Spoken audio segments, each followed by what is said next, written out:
Ladies and gentlemen, welcome to the Lincoln Cardinals Sports Network. I'm Lane Johnson with my co-host here, Brett Bryant. We are live from beautiful Donnelly Field in Lincoln, Missouri, and we are excited to bring you some Week 4 Lincoln Cardinal football here on Forever Cardinal Night.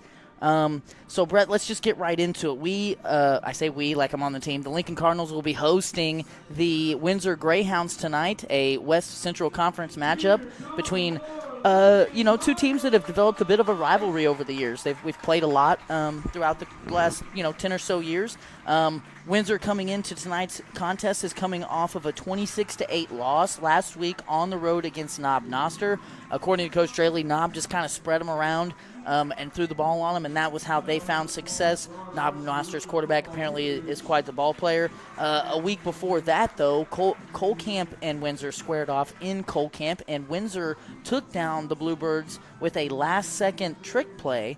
A halfback toss that ended in a pass that ended in a very long touchdown, and they won 22-0. And then in Week 1, they fell 35-8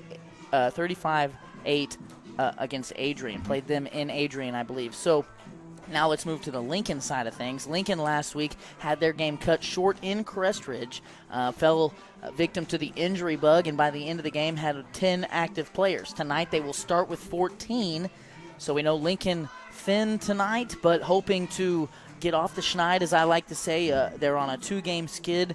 What do you think, Brett, we're going to see out of the Cardinals tonight? You know, Lane, I'm expecting a lot of passing from the Cardinals. We've seen that all season, right? They spread everybody out. They want to pass a lot. We know Riley Sanders has a cannon for an arm, a great passer. We also know that the sophomore, the recipient to the passes is number 4. Yeah, Dawson Parrott. You know, those two have connected a lot, especially in Week 1. But we've seen Riley try to go to Parrott many times through the course of these few weeks. It's just when he has time to do so. He's getting flushed out of the pocket quite a bit. My expectation is for Lincoln to kind of take a page out of Knob Noster's playbook, spread them out, see what they can do. You know, secondly, we've said this too, health is a big concern for the Cardinals. You know, they're coming in shorthanded. You know, last week got cut short due to health. So really you want to pass a lot, but you also want to keep your guys healthy. And if Lincoln can stay healthy, they have some athletes on the field that can do things. It's not a lack of athletes. It's not a lack of ability. It's a lack of health. You know, you can't sub. You got 11 guys playing both sides of the field. So, you know, I'm expecting to see a lot of passing tonight. Well, and to your point, we thought, or I had heard earlier in the week, that Riley Sanders would not be playing defense, that he would play offense only. He had banged up that shoulder last week after dealing with a hamstring issue all week. But in our starting lineups tonight, he is listed as the starting safety. Lincoln, again, going to dress 14 guys tonight. 11 of those guys will start both ways. All 11 of them will start both ways, according to the starters that Coach Straley sent us earlier today. And the surprising and maybe the most notable thing about that starting lineup is Coach Straley listed 5 receivers. He did not list a tight end. He did not list a running back, and he did not list a wing back. So he's got 5 linemen, 5 receivers, and a quarterback. That's what he's got listed. And you see that when you have a lot of skill players. Right. Lincoln's got the speed to do that. Yep. Lincoln's got the ability to spread the field, and they can utilize their speed. And in Class 1 football, it's very difficult to defend the pass. We've seen that historically throughout the years, and Lincoln's kind of taken that and wore it with a badge of honor. You look at a lot of those teams, or those 2 teams that went to the back-to-back state title games, they were running some spread stuff, and they had a lot of success. Last year, with Line at the helm and Johnson at the running back, they would spread it out, and we saw a lot of success. It's just very difficult to defend in Class 1 football whenever you have 4 wide receivers. If we're going 5 wide, that's even more difficult. And, you know, it's probably going to be a tempo game. I'm assuming that, you know, Coach Draley's going to spread it out, throw it a lot, maybe try to catch Windsor on the heels a little bit. You know, Windsor traditionally is kind of a power football team, you know, especially when you win a state title and you have 2 stud running backs. You can just run the ball, run the ball, run the ball. So we might see a little bit of contrast here, and I'm looking forward to it. I'm looking forward to it, too. We will outline some more action that we expect to have happen here after the coin toss. We're going to go to a quick commercial break here, and then we'll be back in about 60 seconds. Before we do that, though, I want to thank tonight's presenting sponsor, Reese Nichols Golden Key Realty. You'll see their name down on the scoreboard. That's because they are the presenting sponsor for the Lincoln Cardinal football broadcast this season. We appreciate them and all of our other wonderful sponsors. We'll be back here shortly. Stay with us. Us here at Spooky Bear Media would like to give a huge thanks to Johnson's Accounting for making this broadcast and others like it possible. Johnson's Accounting and Tax Service LLC has been serving the Lincoln community and its surrounding area for over 55 years. Lori and her team offer monthly business services such as sales tax, payroll, preparation of financial statements, and much more. They can easily set up a new business or an LLC. If you're in need of a tax return, Johnson's Accounting handles personal, small business, partnership, and corporate returns. For Johnson's Accounting, no business is too large or too small. They can handle them all. So give them a call at 660-547-3332 and see what they can do for you. And then we'll just...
All right. So after the coin toss, the Greyhounds will receive. Ben Eckhoff, who had a great game and what was played over in Crest Ridge, is looking to build on that performance as he is set to kick off. Deep to receive for the Greyhounds appears to be Ryan Millington. I've got him listed as a freshman, but sometimes these jerseys are hard to tell, so we'll update that as needed.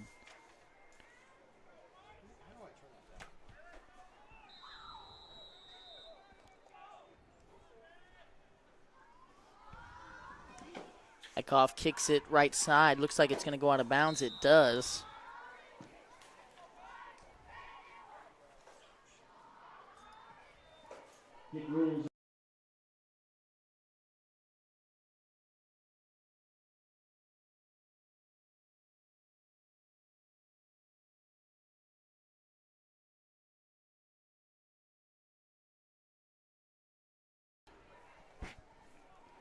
Okay, so the result of that kick traveling out of bounds means that the Greyhounds will start with the ball on their own 35-yard line.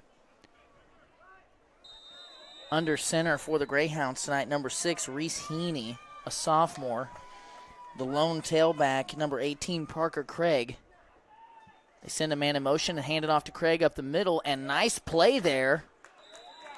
I believe Camden Everhart was the first one there. No, it was Dawson Parrott was the first Cardinal there as he stymies that dive. They're going to give credit to Elijah Smith, and we're going to take this opportunity to take a peek at the Lincoln Cardinals starting defense. Actually, we'll show it after this play as Windsor wastes no time getting up on the line. A double wing set, pistol look, man in motion, and this time a power off the edge, and another good play by Everhart as he's in the mix. And Riley Sanders is also going to combine for a tackle there.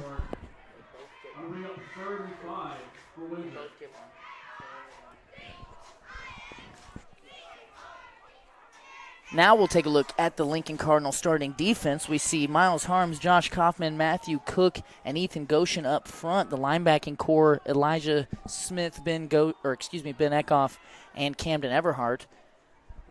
And now a 3rd and 6 snap for the Greyhounds. Going to give it up the middle to Craig, and he's going to sift his way through traffic and be slung forward by Parrott. And this is very close to the line to gain. And a favorable Lincoln spot makes it look like they're going to be short.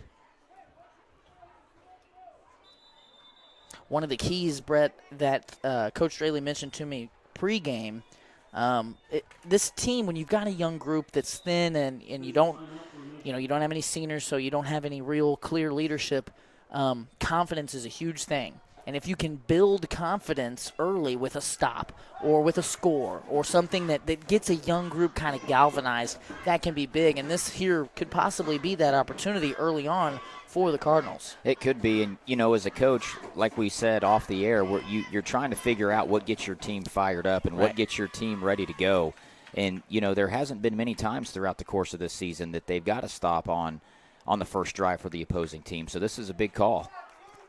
They're going to say that the Greyhounds are short by about 3 inches, it looked like.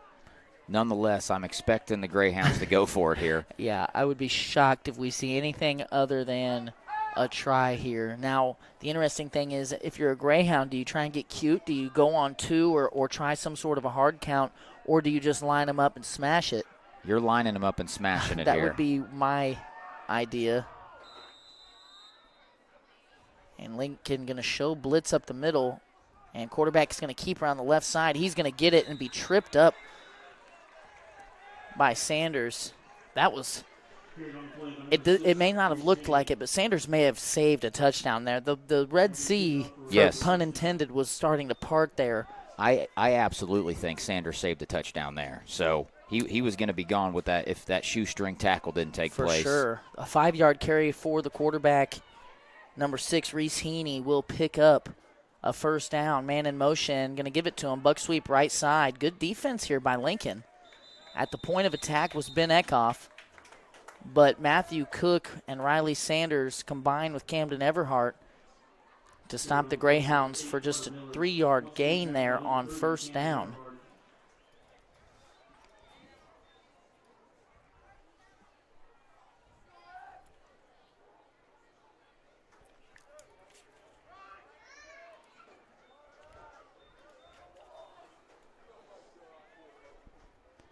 Second and 7 here, ball just across midfield. Another man in motion and a toss this time near side. Good job by Riley Sanders. And good flow by Camden Everhart. Right now, the Lincoln Cardinals making Windsor get downfield and block them.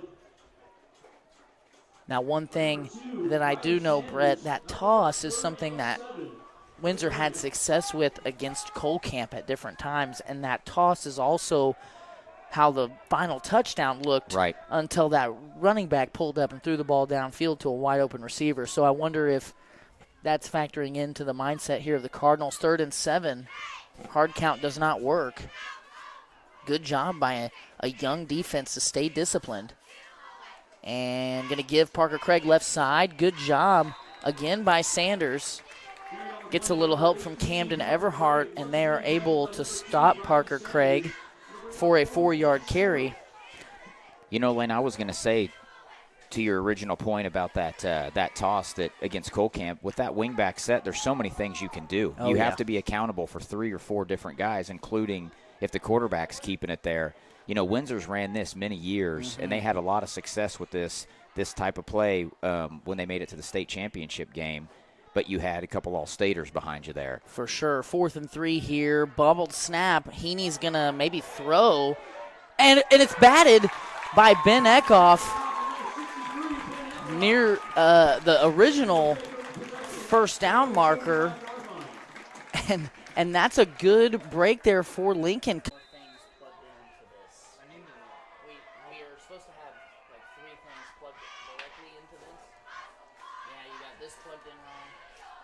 Oh, there he is. There he is. Gosh, dang. Are we on? What's plugged in wrong? Well, this isn't the cord that we use for this. We use a USB-C cord. It's fine. Just work on this. I mean, the audio isn't the problem, though. It's the fucking camera. So that doesn't matter. I just would never change how we do something from week to week. It's the cord that was in there. I don't know what to say. You need to shut the whole thing down.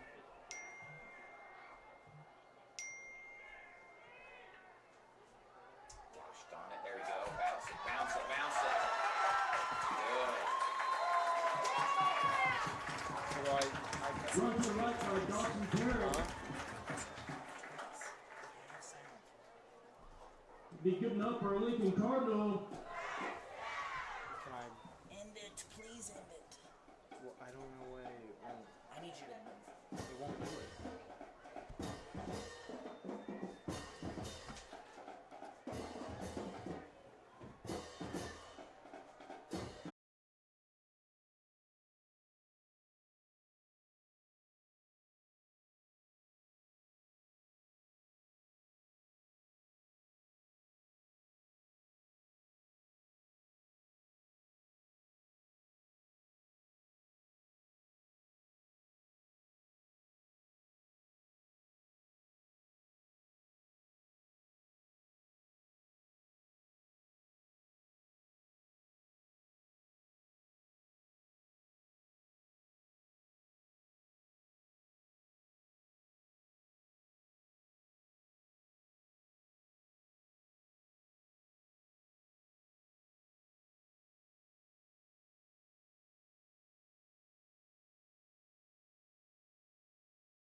They're your local bank that's small enough to know you, yet big enough to offer the best products. Stop by and see them at 101 South 65 Highway in Lincoln or 1695 Hilltop Drive in Warsaw.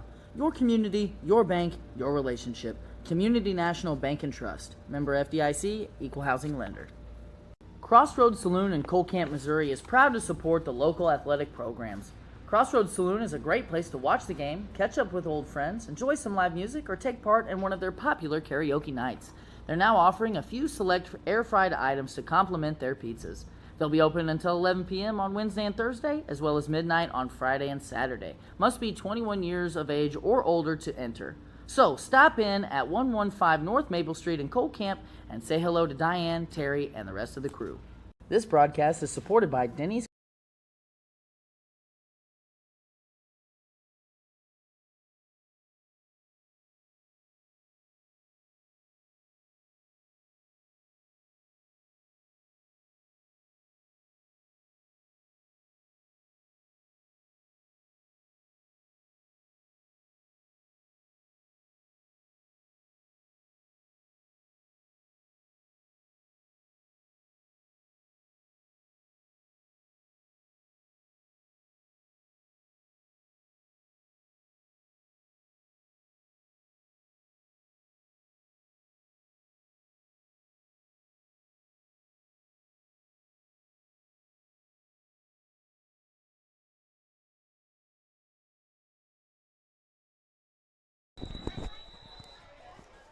Okay, ladies and gentlemen, we apologize for the technical difficulties. We do not know what happened, but we are back, and we have some replays to show you, hopefully. Parker Craig around the left side, and it takes a host of Cardinals to bring him down, but they do so after a gain of 4. Again, we apologize for the technical difficulties. We are doing our best, and hopefully we are back. Keep sending the feedback. Okay, so we missed a scoring drive for Lincoln, and we do have a replay. Riley Sanders going to come off the field here momentarily.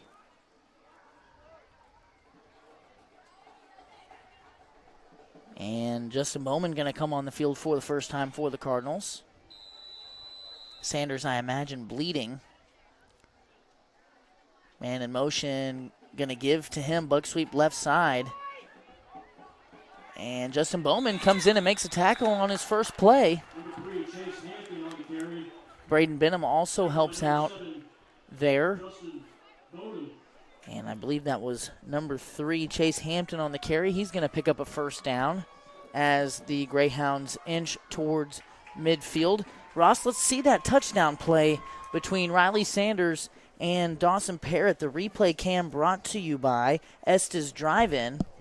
Actually, we're going to wait here just one moment while we've got a play about to take place.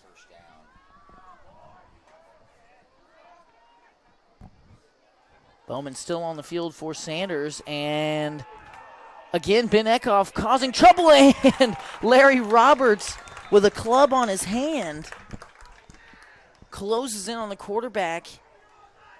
Haney does all that he can to get rid of the ball. I tell you what, Lane, it's great to see this Cardinal defense getting pressure in the backfield there. That's one thing that they've struggled with the past couple weeks, is really putting the pressure on the quarterback of the opposing team and in finishing the play. We've been able to get there, but we can't finish the play, and they're doing that tonight. Definitely, and I think the Greyhounds saw an opportunity there with Sanders on the sideline to maybe take a shot, and great job by the defensive line to provide pressure and get there first. Another give to Craig. Miles Harms is there to turn him inside. Camden Everhart can't break him down. Riley Sanders going to combine with Braden Benham to finally get the job done. Craig's going to pick up 6.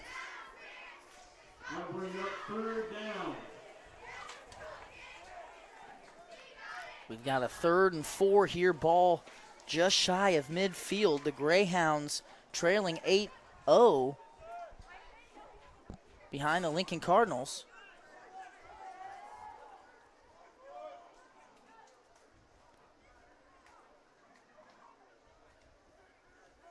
Hard count doesn't work. Lincoln doing a great job staying put, and that is not common for a team of this age. And a reverse here. Craig underneath, a big block, but a big tackle by Camden Everhart. Elijah Smith got cracked there at the end of the line. Cleared on play by number 8, Carter Miller. Brought down by number 30, Camden Everhart. Camden Everhart, great stop there. Minimal gain for the Greyhounds. And now with 4th and 4, not many hard count opportunities working. We'll see what the Greyhounds decide to do. And now the referee's going to make Camden Everhart come off with blood on his arm. And I wonder if Coach Straley can take a timeout here. He's going to send Justin Bowman out. Sanders is going to slide up to linebacker. Bowman at safety. Lincoln stacking the box. Man in motion. Going to toss it right side. And Parrott can't get it done. A flag does come in, though. This may play in the Lincoln Cardinals' favor. That stop was made by Sanders and Eckhoff, but we'll see here. I'm seeing a hold lane on Windsor. I think so, and a great fortuitous penalty there if you're a Lincoln Cardinal fan that's going to nullify that first down play altogether. And now Windsor are going to be looking at a 4th and long in their own territory. You still going for this, Lane? I don't know. I mean, it's 4th and 10, and Windsor really hasn't shown the ability to protect either. You know, we came in here really being dubious of Lincoln's ability to protect Sanders in the pocket, and so far they've kind of done at least a serviceable job. They have. Whereas Windsor really hasn't, and they are lining up for a punt here on 4th and 9. Yeah, I think I'd play the field position game here. Interesting lineup and a decent punt. Parrott's going to field it at his own 20, stumble a bit, and break a tackle, and he's going to be spun around and taken down at the 22-yard line by Chase Hampton. Now that we've got a little break in the action, I want to take a peek at this touchdown that we missed. We might have gotten it right as we came back live.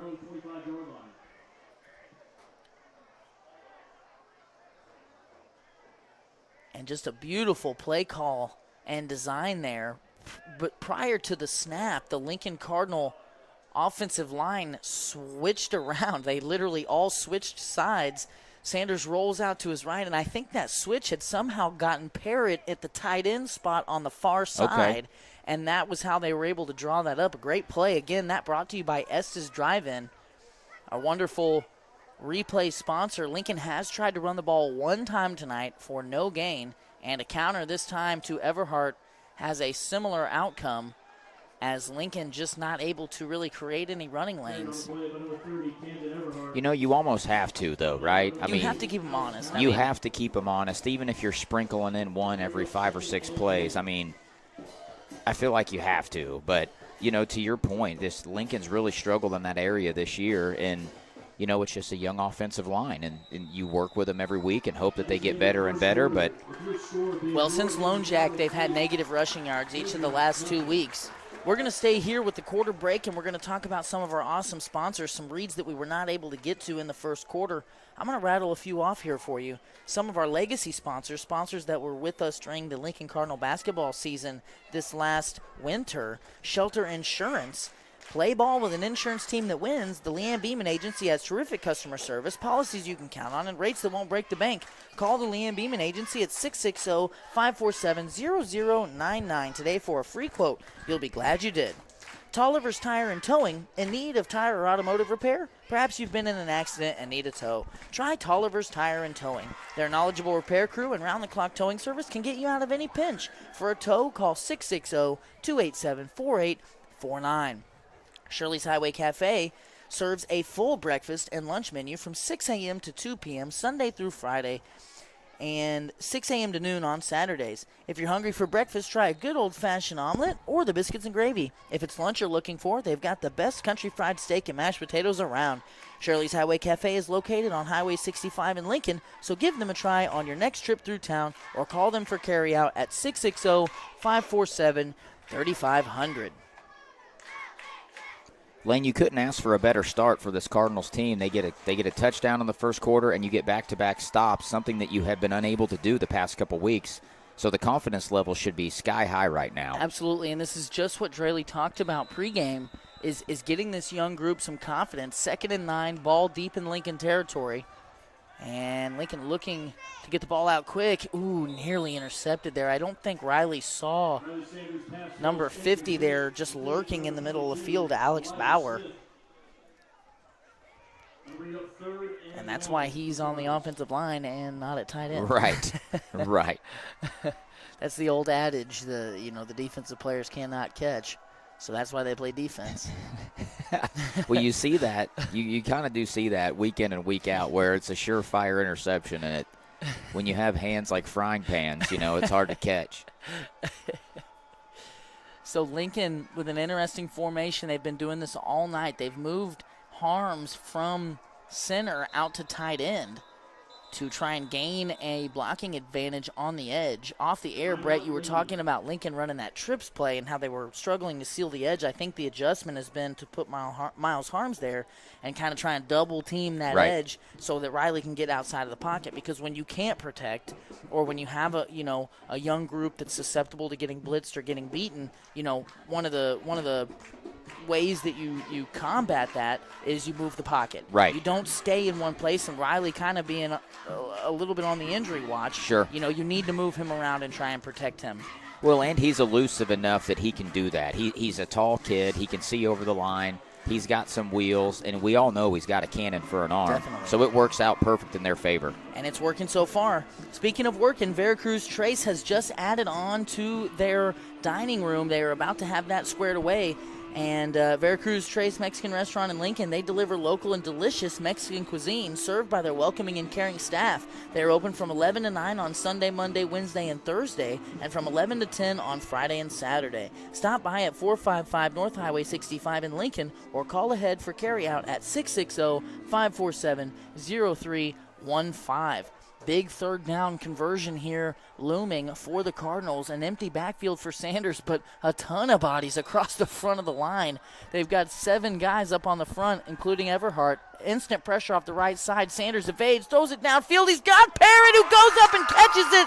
And Lincoln has flipped the field now across midfield. Parrott tackled at the 41 of the Greyhounds.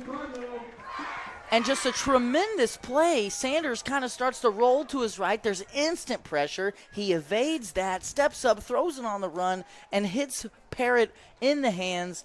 Parrott, not an easy catch. Not an easy catch at all. No, great catch. Absolutely. And that was an exciting one up here in the booth. Love to see that. And Lincoln going to go with the same formation, just going to flip it. Trips near side. 7 guys on the line of scrimmage. Sanders alone in the backfield, rolling left. Good protection. Throws on the run. He's got Chase Young, who pick up 6. You know, Chase Young has had some opportunities to catch passes. You mentioned in the pregame how Sanders loves to go to Parrott. You know, they've had that connection. Has been probably the second most targeted guy in this offense. And, you know, to this point, he's struggled a little bit with drops. He's had a drop in each of the last 2 games, I believe.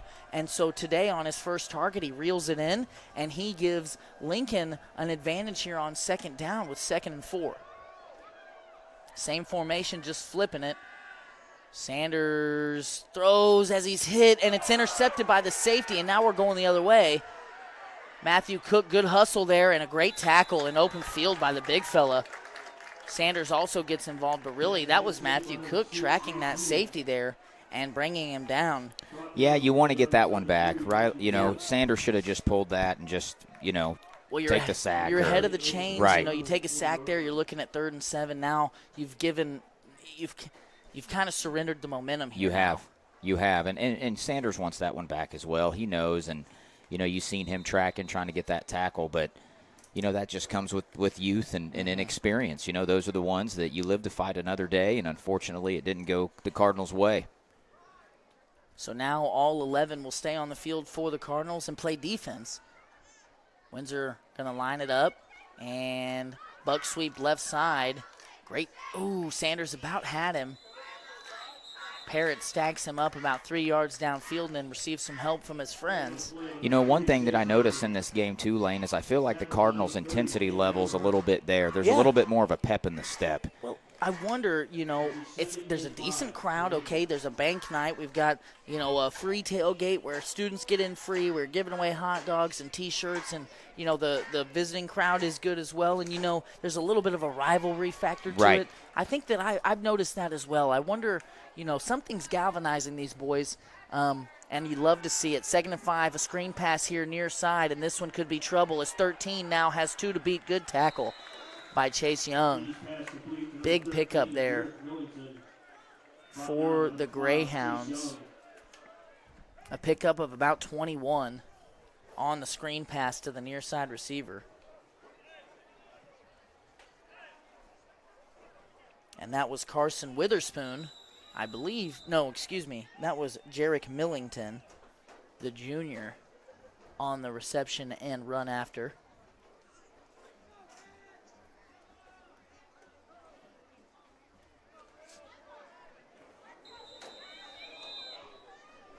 .947 and counting to go in the first half. Lincoln on top, 8-0. Fresh set of downs in Lincoln territory for the Greyhounds. Going to send a man in motion and reverse underneath. Good job by the Lincoln Cardinal defense to stay home.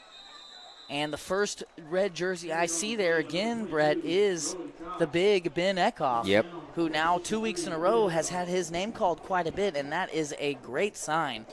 Absolutely. In my mind, for this team. It's a great sign. He's a big physical kid, still young, still a sophomore, but you can see that the light bulb moments are starting to happen. And on the defensive side of the football, I still don't know if he realizes he's an animal yet. Well, and one thing that Lincoln has done is brought him off the line, and now he's playing linebacker. Ooh. Larry Roberts jumps off sides there. Lincoln had done blitzing a lot.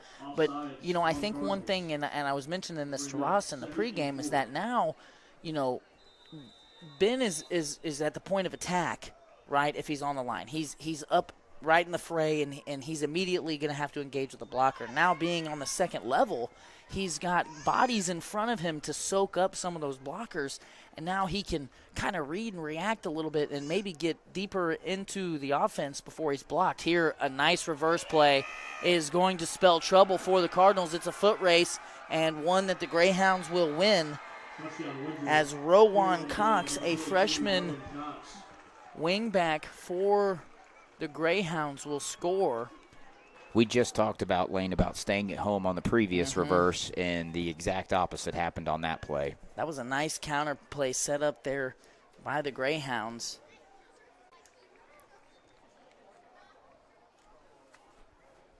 I gotta see.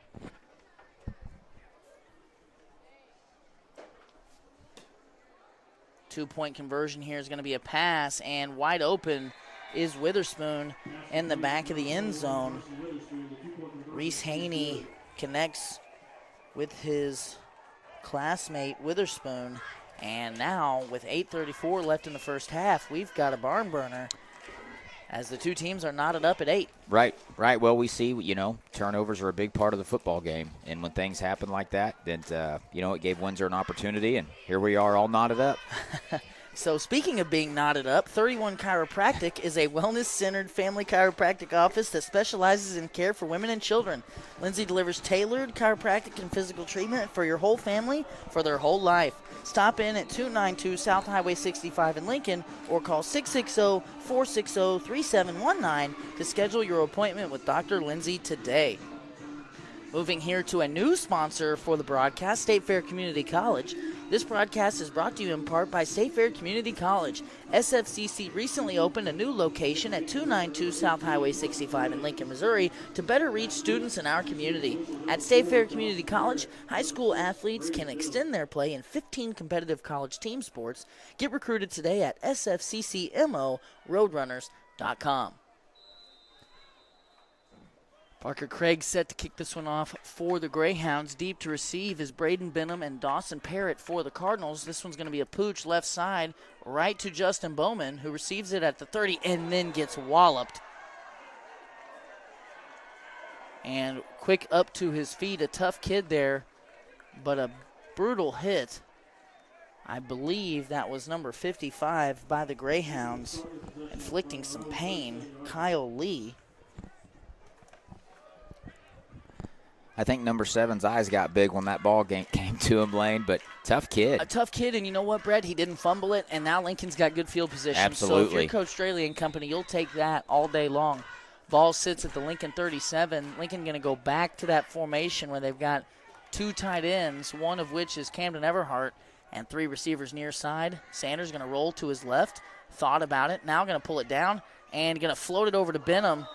Hits him in the hands and just can't bring it in. Sanders wants a late hit as he was rode to the ground right after he threw it. Coach Straley wants one as well. Not going to get it there. One kid that I was going to talk about in the passing game was Braden Benham. You have a lot of film on Parrott, and even Chase Young. He played last year. He was on the field a little bit. Braden Benham, number 6 for the Cardinals, is one that not a lot of people know about. He's got some wheels. Mm-hmm. He might be a kid that can find a spot in the field, catch, maybe get some yards after catch. So, I'm thinking throughout the course of this game, they might get him a little more heavily involved. I think you could be right, especially as teams start to notice, they've got to work on shutting down Parrott. We've got a delay of game here on Sanders, just not aware of the play clock. Delay of game on Lincoln.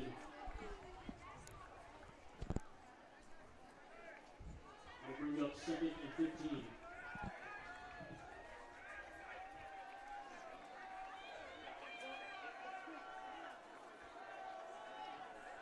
So now a 2nd and 15 for the Cardinals. And a trick play here, a double reverse flea flicker. Parrott was open for a moment. Sanders, wisely takes that sack. I was afraid he was going to try and throw that. There is a flag. I think it's got to be on Lincoln. They had a lot of movement there at the snap and just didn't quite have that one buttoned up. We did see that play work last year against Adrian, I believe it was. Is that right, Brent? I think it was Adrian. I think you're right. It worked with a senior-laden group, though. Definitely. Well, on 2nd and 15, getting into the deep bag of tricks, and Parrott was open on that wheel route here on the near side for just a moment, although it would have been a tough throw and catch.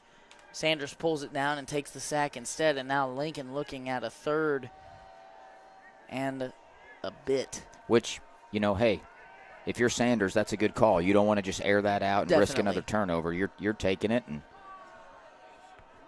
give up a lot of field position. But I agree with you there, Brett. 3rd and 25 here.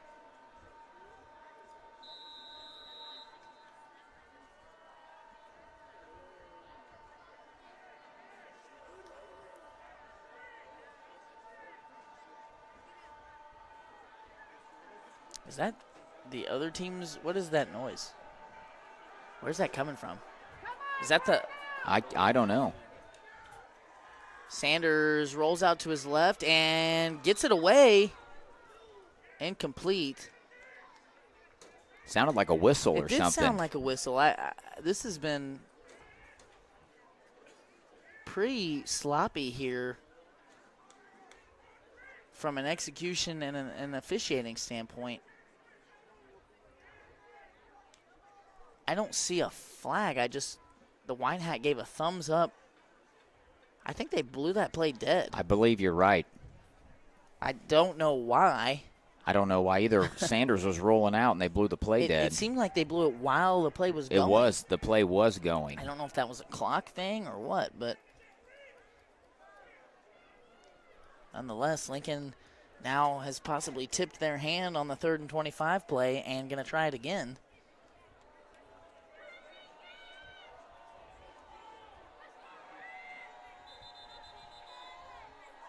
And Coach Straley wants to take a timeout. And this is part of the issue. You know, you got such a young group. You've got so few subs. You had injuries all week long that you were dealing with. And now you're trying to direct traffic and get something figured out with. Coach Straley's questioning something going on here. Okay, so Coach Straley out on the field.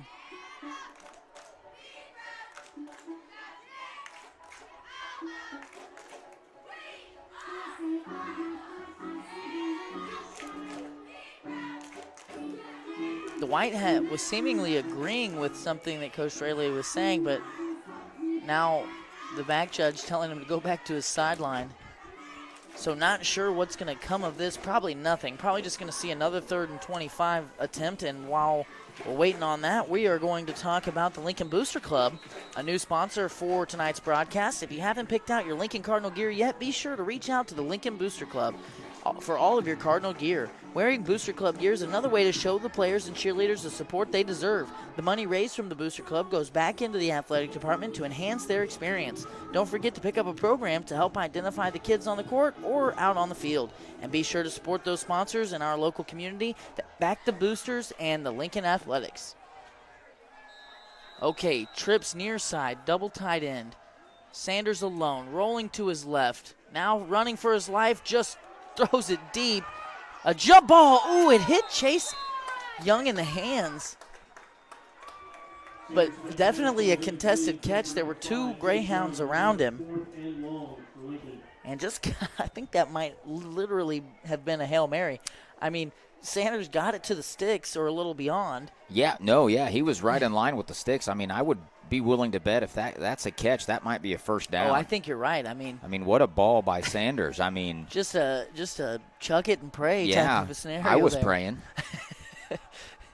Sanders looks to be in position to punt. He will, and the best punt of the season by Sanders by far. Fielded at the 45, shakes a tackler, but cannot get away from Chase Young and Camden Everhart. However, good field position here for the Greyhounds as they're going to start beyond midfield and into Lincoln territory. You know, Delane, you think about playing 11 on both sides of the football, and you know, this team playing so many kids on both sides, fatigue sets in. Mm-hmm. And then, you know, you see them buttoned up and sharp for a quarter, but as the game progresses, you start to see the fatigue and the penalties and the lack of, you know, the mental state wears down. And it's just one of those things in Class 1 football is you don't have a lot of schools that only play one side of the football. So conditioning is a huge part of the game, and, you know, your mental fatigue as well. You get physically tired, mentally you start doing things, right. and we've seen it already. You know, Lincoln stayed at home so many times. Well, then they bid on the hard count. Right. You know, and then offensively they do things. And it's just like you have to wonder if having so few kids plays into that. Definitely. I think you're absolutely right. Now, while we wait for this official's timeout to wrap up, we're going to talk about Restoring Hope. Restoring Hope is an agency that contracts with the Missouri Department of Mental Health and Children's Division to provide residential and community-based services to persons with intellectual and developmental disabilities. Their partnership with loving host families and team members has enabled them to bridge the gap in creating a service for those underserved in our communities and provide a rewarding and fulfilling career with others. Restoring Hope is changing lives one relationship at a time and opening the door to hope.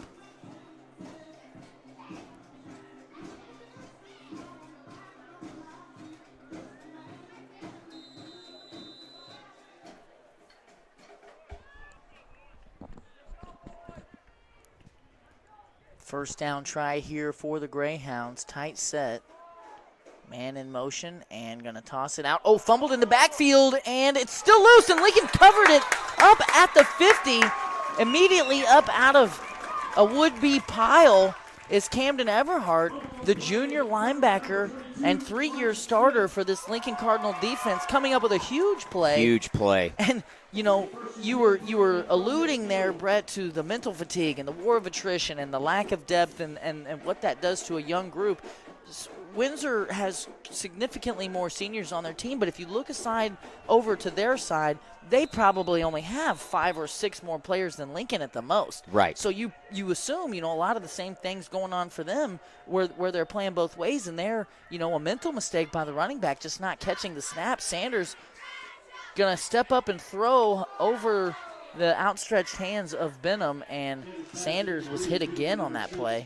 Well, and toss plays are difficult. There's a lot of timing with toss plays, Right. and then when you're tossing to the right and tossing to the left, and, you know, especially at Class 1 football, how many reps are you getting day in and day out running those toss plays? And, you know, you have a bad mesh point on handoffs, and a toss has to be more difficult. Right. Well, we've seen some good backs in Lincoln's history drop tosses, so we know it's not super easy. Yeah. Trips to the right side. Sanders should be second down. Throws a nice ball over to Benham, who then fumbles it. And the ball is still loose.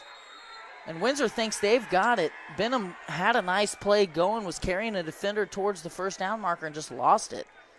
And Witherspoon for the Greyhounds are covered. And these two young teams now battling to see who can shoot themselves in the foot worse. Yep. Trading fumbles. At their own 40-yard line. You know, those are the ones that are killers. You get a positive play. You know, that was going to be a first down, and then it ends that way. Yep. You're absolutely right. Yeah, you were going to be driving into enemy territory with a fresh set of downs, a lot of momentum, and now here you are on defense. Ball at the Greyhound 40. Looked like 2 men moving there at the snap. It wasn't called. A lot of missed tackles for Lincoln there. Carried on the play by number 22, Rowan Cox. Rowan Cox is a big freshman runner. And he runs hard. He does. He runs hard, and he's not easy to take down, that's for sure. Several missed tackles there as Cox picks up 5. We are under 7 to play in the first half.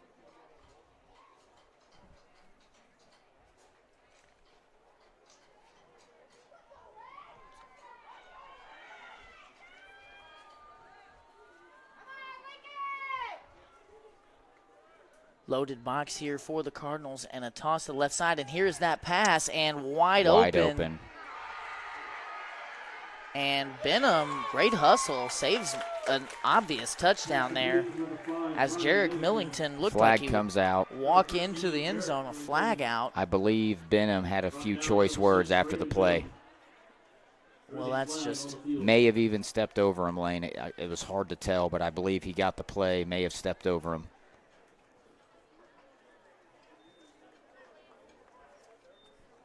Probably wouldn't have been my choice of actions after giving up, you know, a 65-yard pass. They are going to call a personal or unsportsmanlike, one or the other here against Lincoln, and that's going to move the ball half the distance to the goal, and now it sits at the 2-yard line. Personal foul on Lincoln. It is a personal foul. It'll be first and goal from the 2-yard line. So now the Greyhounds will have 4 cracks at earning 2.5 yards. Going to trade tight ends and now bring a man in motion and going to give it to Cox up the middle, who jumps over his own player, and he's going to be stymied. He's not going to get in. Carried on the play by number 8, Carter Miller. Brought down by number 30. And Lincoln just created a mass of bodies there at the point of attack. And there was really no hole to run through for Cox.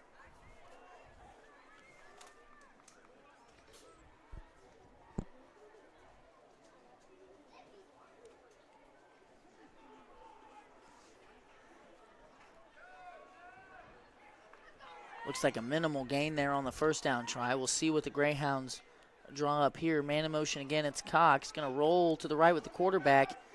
And Ben Eckhoff is there to stop any penetration against this Lincoln defensive line. That'll bring up 3rd and goal for the Greyhounds.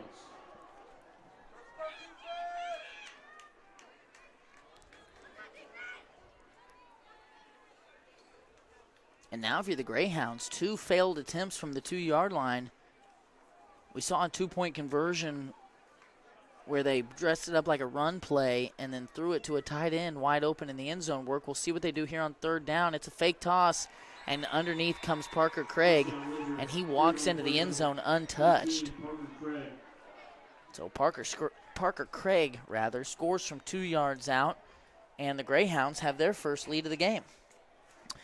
Yeah, they did a great job, and that's the thing about that double wingback set, Lane, is you do so many things. You get the defense to get lulled to sleep, if you will, and then you hit them with that big pass play, and it's difficult to keep, young corners to always be aware of what's going on, always be aware of, hey, there is a threat of a pass, and, Lincoln got bit on that there, and Windsor takes the lead.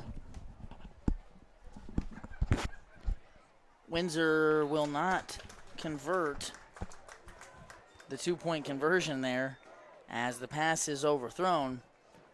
We are going to go to a quick commercial break and collect ourselves. We'll be back here in about 90 seconds on the Lincoln Cardinal Sports Network.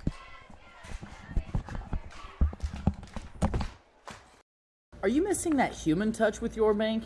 Come talk to a real person at Community National Bank and Trust.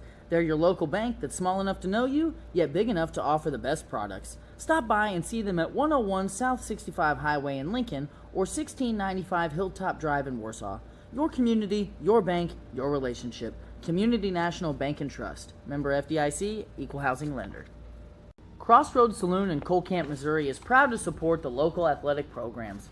Crossroads Saloon is a great place to watch the game, catch up with old friends, enjoy some live music, or take part in one of their popular karaoke nights.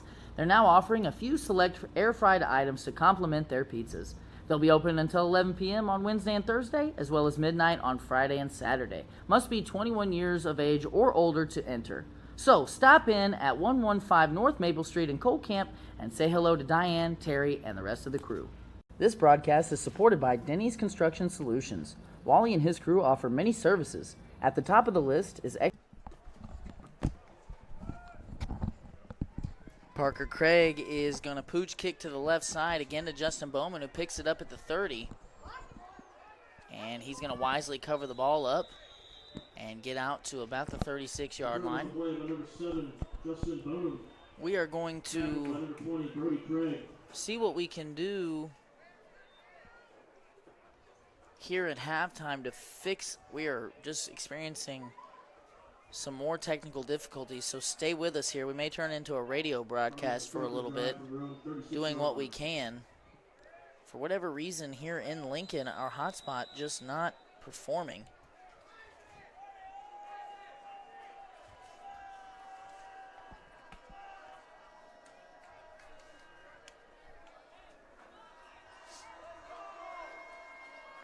Lincoln going to protect with 7. Sanders throws bubble to Parrott, and now it's a race. And couldn't get a block out there on the far side, so he's going to be tripped up after a minimal gain of about a yard.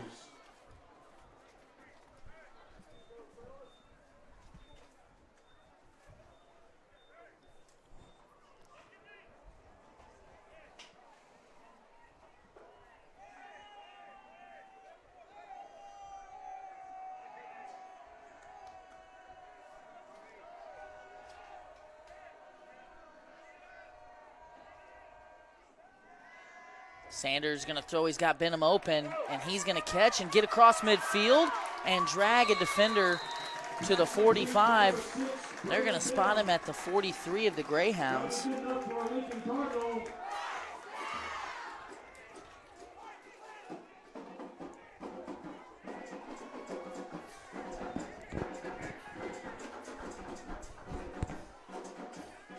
Benham did a good job there finding the soft spot of the defense, and that's what you get. Parrott gets so much attention.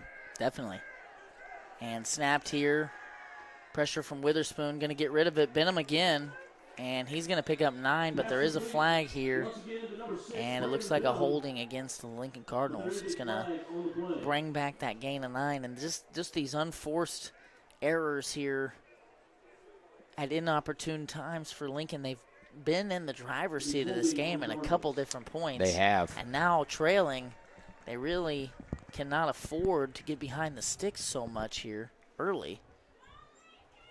Yeah, you're not disappointed with the way the Cardinals have played, minus a hiccup here and there. It's just, you know, we say it over and over, and I know I sound like a broken record, but youth, it just always comes back to youth, a young football team. You know, and there's a lot of movement with Sanders rolling out. You know, you're going to have holds. That's going to happen, but it just always negates a big play.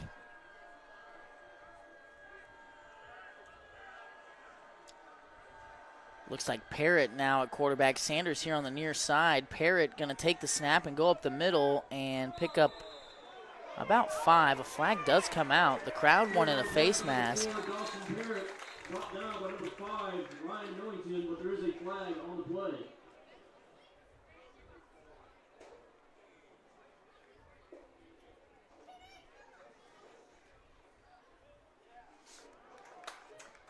Personal foul on Windsor. And now in high school, Brett, and this is where I wish I just had more knowledge.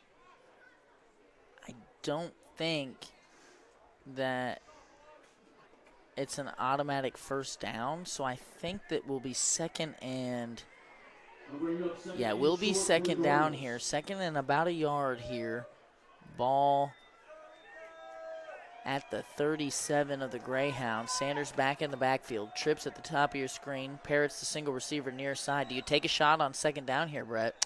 I wouldn't be opposed to it. Look at this. You've been talking about it all night, and it's so obvious. They've got a corner pressing Parrott, a safety over the top, and then a linebacker shaded all the way outside the tackle here to Parrott's side. And they're using the same amount of defenders or less, in theory, to guard the trips at the top. They do blitz off the side. Ooh, wide open. You know, I'm not mad at that because you might have just seen something. You know, if you put Parrott on the opposite side and you go trips on the far side. I think that's kind of what Draley's seeing here is how they're reacting to Parrott. They're clearly scared of Parrott. Lincoln just going to get up on the ball and maybe try and run this. I mean, that was there. I mean, it was so open. It was open. I mean, it's just an overthrown ball, but. Now Windsor's coach incensed about something.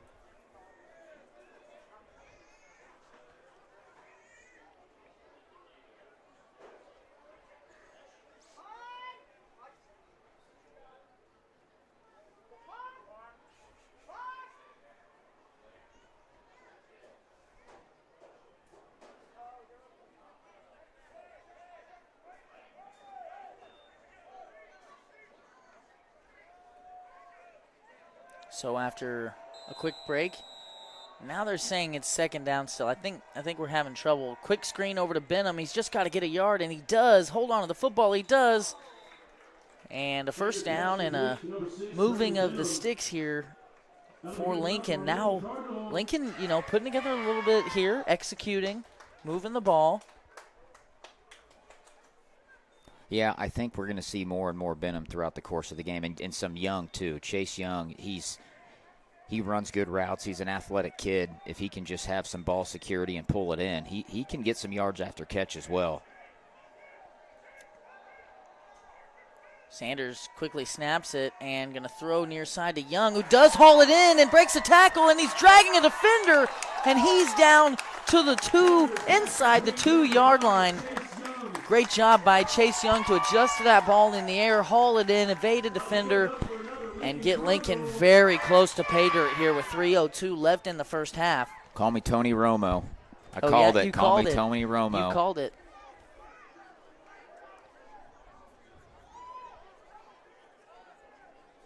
Some confusion here for the Cardinals, and you can tell just a young bunch out there moving pieces all over the place. I think Ben Eckhoff's played at every spot on the line tonight. Going to hand it up the middle to Everhart, and he's just going to muscle his way through a couple of Greyhounds, and we've got a tie ball game, folks. I tell you what, third carry of the game for Everhart, 2 negative yards and a touchdown. We'll take Hey, it. we'll take it.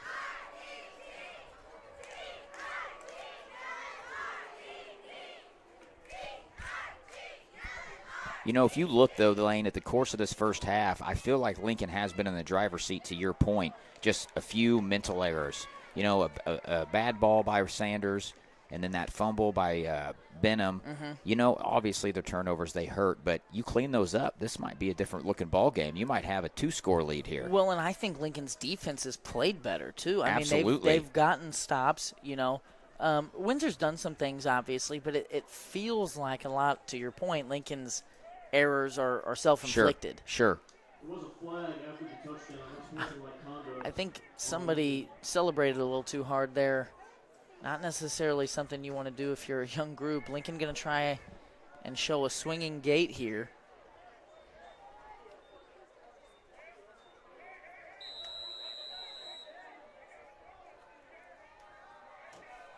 And they are going to go ahead and snap it and run this play. Sanders throws to Young well short of the end zone, and he's going to be tackled by Craig. Such a difficult play, though. Look at the field position you gave up because you were celebrating. Yeah. I mean, look at the difference. That play might have worked if you had been, you know, at the 2. Absolutely. If I'm Coach Draley, I'm livid right now because that's 2 personal fouls, if you will. Right. Almost back-to-back drives. On Windsor's drive, on Lincoln's drive, you score a touchdown, big deal. Get off the field and go for 2, you know? Definitely. Well, we've got a tie ball game here in Lincoln, and we are going to read another in-game read here, this time from WK's family of dealerships. WK, a name we all know, owned by a family we all grew up with. Now open at 4 locations in Sedalia and Boonville, featuring a great inventory of new Chevrolet, Ford, Dodge, and vehicles, as well as high-quality used vehicles. At WK, they have combined their service department, collision, and detailing departments with a great variety of American-made vehicles to be the #1 stop in your search for a new vehicle. Browse their selection of new and used vehicles today at WKFamily.com.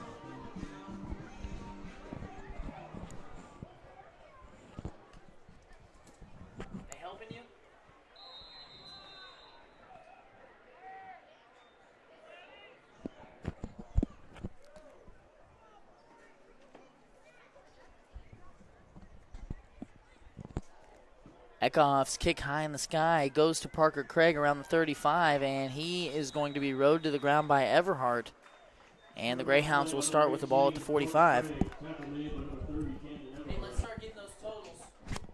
Windsor will start their drive from their own 45-yard line.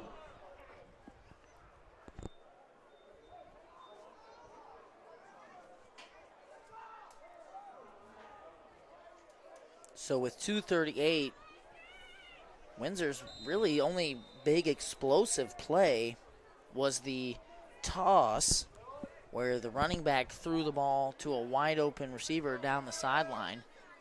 Other than that, a lot of it, you know, has just been kind of churning out short yardage, what Windsor's kind of known for. Missed tackle in the backfield there by Eckhoff, but Everhart and Goshen there to clean it up. Tackle made by number 30, Camden Everhart. Yeah, tackling, we said it laying off broadcast many times, is Lincoln does actually a pretty good job of getting pressure. It's just completing the play. Right. You're getting hands on ball carrier, and then he's getting 4 or 5 yards. Man in motion. Cox, it's a fake. Quarterback's going to keep and throw downfield. He's got Witherspoon wide open, who bobbles it but catches it, and will be tackled by Everhart. He's pass complete to number 21, Carson Witherspoon. Eventually brought down by number 30, Camden Everhart. So a first down for the Greyhounds and an explosive play for the Greyhounds will get them inside the Lincoln 25 with 2:03 left here in the first half. Can Lincoln's defense bend and not break? Lincoln will get the third quarter kickoff. Quarterback give up the middle to Craig. And good running there by the senior. He's going to pick up 9, tackled by Dawson Parrott. Carried on play by number 18, Parker Craig. Brought down by number 2, Riley Sanders. Jaden, you getting these tackles too?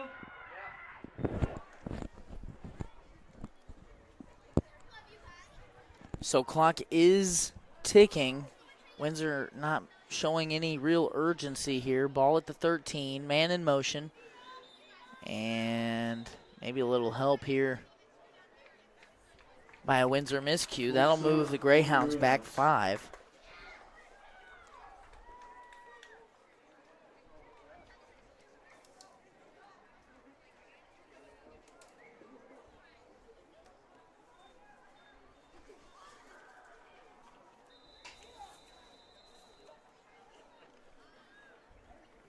So that will move the ball back to the 18. Pistol set. Man in motion. It's Cox. Going to toss it to him near side. And great job by Larry Roberts and Ben Eckhoff to push the Greyhounds backward on first down. 1:03 left here in the first half. It's going to be a loss of 2. Man in motion, it's Cox. This time going to fake it and roll to his left. And a fumble! I don't know. They're going to call it an incomplete pass. His arm probably was going forward. Yep. But, man, you talked about getting pressure and not finishing. Larry Roberts did both there. Absolutely. Big play. And you love to see that. You Larry do. Roberts was a game-time decision. I believe he was cleared at like noon today. Had pins put in his hand or something. He had hurt his hand either last week or early this week in practice. Was not expected to play all week long. And then after a doctor's visit today was cleared and is making his presence felt. He was probably glad, itching to get out on the football field. I think we're glad to have him out there. He's done a great job. 3rd and long here. And a quick screen pass in the flat to Craig. And he's going to do some elusive running, but it's going to be drugged down. A flag does come out. He's pass complete. Number 18, Parker Craig, brought down by number 30, Camden Everhart. And I think if you're a Lincoln Cardinal, if you go into halftime here tied, you're going to be thrilled with that. Absolutely. Lincoln gets the kickoff. I believe at so. The 3rd quarter.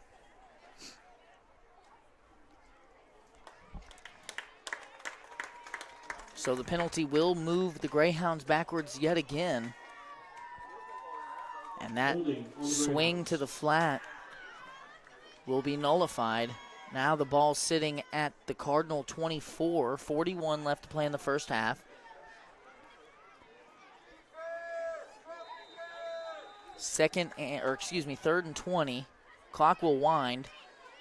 And a counter here to Cox up the middle. Lincoln's just got to get him on the ground. Parrott and Everhart will combine for the stop. And I don't see anybody rushing to call a timeout here. I think both squads happy to let this be the last play of the half. And we'll see who will win it here. I think Windsor might have one more in them. They got one play in them. 4th and 12, ball's at the 15, 10 on the clock. Tight formation, a new quarterback, I believe. And it is a pass. He's going to sling it, and they're going to call it a score. Chase Young has the ball. But they're going to say that Witherspoon had possession. Sorry, not Witherspoon. That was 13. Millington.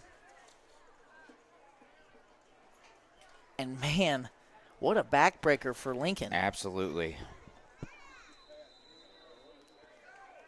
You think you've got him stopped. That was really good coverage by Young. He had his hands on it. Just a better catch by Millington. And now a flag is throwing it at Draley. He's throwing it at Draley.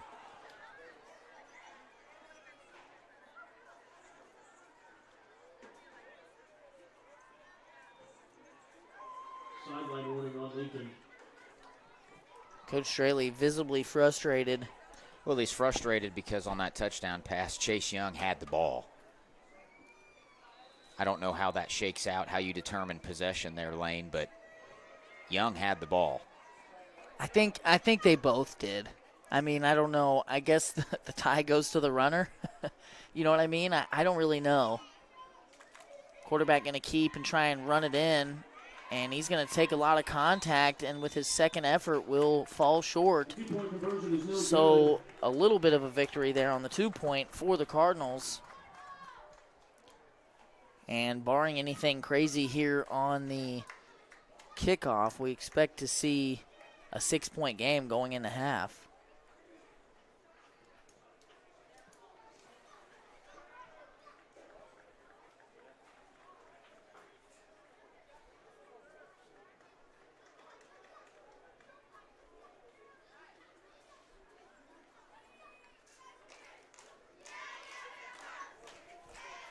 We'll take this opportunity to hear from a sponsor. That one, this time around, going to be Shelter Insurance. Play ball with an insurance team that wins. The Leanne Beeman Agency has terrific customer service, policies you can count on, and rates that won't break the bank. Call the Leanne Beeman Agency at 660-547-0099 today for a free quote. You'll be glad you did. It's also important that I mention our presenting sponsor, Reese Nichols Golden Key Realty. You see them down there on the scoreboard. That's because they're our presenting sponsor. We appreciate them and others for helping us bring you this game and the other broadcasts for the rest of the season. So if you see those folks out in public, be sure to thank them for helping us provide this broadcast. Onside kick will be recovered by Josh Kaufman. And now, Brett, the interesting thing here, Lincoln's got the ball at midfield with a second left on the clock. And we've seen Riley throw the ball 30 or 40 yards downfield. Do we see Lincoln try and get tricky here, or do we see, just kneel it out, take it into half? What do you think? Well, it depends on your coaching style. Oh, come on, Tony Romo. You're thinking, if it was me, I'm a little bit of a risk taker I'm chucking myself. This thing. I'm chucking it. I'm chucking it. And hoping for the best. But I'm chucking it.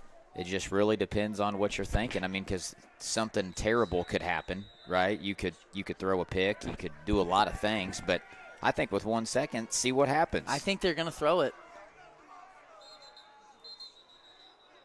And a little gamesmanship here out of Windsor.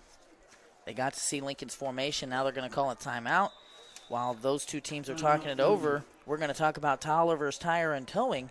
In need of tire or automotive repair? Perhaps you've been in an accident and need a tow. Try Tolliver's Tire and Towing. Their knowledgeable repair crew and round-the-clock towing service can get you out of any pinch. For a tow, call 660-287-4849. We're also brought to you by Shirley's Highway Cafe. Shirley's Highway Cafe serves a full breakfast and lunch menu from 6 a.m. to 2 p.m. Sunday through Friday and 6 a.m. to noon on Saturdays. If you're hungry for breakfast, try a good old-fashioned omelet or the biscuits and gravy. If it's lunch you're looking for, they've got the best country fried steak and mashed potatoes around. Shirley's Highway Cafe is located on Highway 65 in Lincoln, so give them a try on your next trip through town or give them a call for carryout at 660-547-3500. Lincoln going to line it up here, presumably for a Hail Mary. 1 second left on the clock, trailing by 6. Lincoln will receive the third quarter kick. Sanders, pressure, stays in and throws it long. An obvious pass interference. Oh, no, Brett. That's terrible. That is very terrible. I don't even know. Sanders' pass falls incomplete. I mean, Brett, we try our hardest to be down the middle. I mean, we're both wearing Lincoln shirts, but we try to be objective. That was blatant. Blatant. I mean, he ran right into him. Blatant. It's almost was like that Benham or Young? I couldn't really tell. It's almost like they weren't expecting anything to come of it. Oh, that was terrible. That was, so obvious. Do we have a replay of that by chance? We don't. Well, that was just, that was pretty. I guess the only thing you could even say is that it was uncatchable. Uncatchable. But how do you know the ball was 20 feet in the air still? Right. He had plenty of time to run into that possibly. Draley was beside himself and is still pleading his case. That was, I'm sorry, Brett. I don't want to sound like a broken record, but man, that was. I agree. I wish we did have a replay on that because we could really slow it down, but that was pretty bad. It was. That was pretty bad. Okay, we're going to take a break. We're going to go to commercial here, collect ourselves, get some stats together. We'll be back with a halftime show here shortly. Stick with us on the Lincoln Cardinal Sports Network.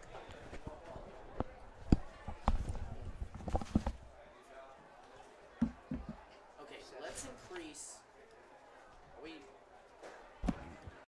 Are you missing that human touch with your bank? Come talk to a real person at Community National Bank and Trust. They're your local bank that's small enough to know you, yet big enough to offer the best products. Stop by and see them at 101 South 65 Highway in Lincoln or 1695 Hilltop Drive in Warsaw. Your community, your bank, your relationship.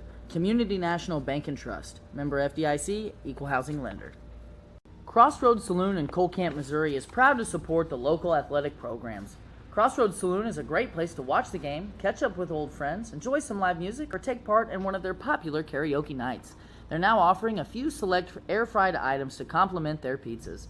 They'll be open until 11 p.m. on Wednesday and Thursday, as well as midnight on Friday and Saturday. Must be 21 years of age or older to enter. So stop in at 115 North Maple Street in Cole Camp and say hello to Diane, Terry, and the rest of the crew. This broadcast is supported by Denny's Construction Solutions. Wally and his crew offer many services. At the top of the list is excavation and general contracting. They will build from the ground up. But that's not all. They offer site clearing, site prep, concrete flat work, and more. If you've got a problem that could require a skid steer, excavator, or jackhammer, Denny's Construction has the solution. Call them today at 660-596-9992. This broadcast is brought to you in part by Estes Drive-In. If you're looking for a bite to eat or a tasty treat, Estes Drive-In has you covered. With a wide array of options and friendly service, you can't go wrong with Estes Drive-In. Stop in and eat or call ahead for carryout at 660-547-3516. Gallo Supply is your local solution for all household and industrial cleaning supplies. From can liners to soaps to copying or toilet paper, Gallo Supply has what you need. Brett at Gallo can provide a friendly and personal touch that other larger companies just can't. He can ship directly to your door when you order using their fast and easy website, so whether you're in need of residential or commercial Jansan supplies, visit GALLOsupply.com or email sales@gallosupply.com for bulk prices. Us here at Spooky Bear Media would like to give a huge thanks to Johnson's Accounting for making this broadcast and others like it possible. Johnson's Accounting and Tax Service LLC has been serving the Lincoln community and its surrounding area for over 55 years. Lori and her team offer monthly business services such as sales tax, payroll, preparation of financial statements, and much more. They can easily set up a new business or an LLC. If you're in need of a tax return, Johnson's Accounting handles personal, small business, partnership, and corporate returns. For Johnson's Accounting, no business is too large or too small. They can handle them all. So give them a call at 660-547-3332 and see what they can do for you. Lincoln Realty has been serving Lincoln and all of West Central Missouri for 70 years. Whether it's residential, commercial, farm, recreational, or lake property you're after, Lacey and her team have you covered. Give them a call today at 660-547-3535 or stop by the office located at 546 North Highway 65 in Lincoln. Premier Automotive is proud to support Lincoln Athletics. Since 1993, Premier Automotive has been serving Central Missouri and the surrounding areas. Those 30 years of service make Fred & Company one of the most reliable and experienced used car dealers around. Go check out Premier Automotive's diverse selection of clean, pre-inspected cars, trucks, and SUVs. Located on the east side of 65 Highway in the heart of Lincoln. You can give them a call today at 660-776-2019. Tonight's broadcast is presented by Reese Nichols Golden Key Realty.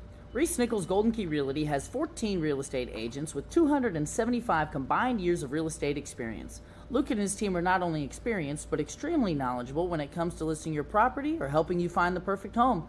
If you're looking to buy a home, commercial property, or land, look no further than Reese Nichols Golden Key Realty. Be sure to visit their website at reesenichols.com or give them a call today at 660-438-7228.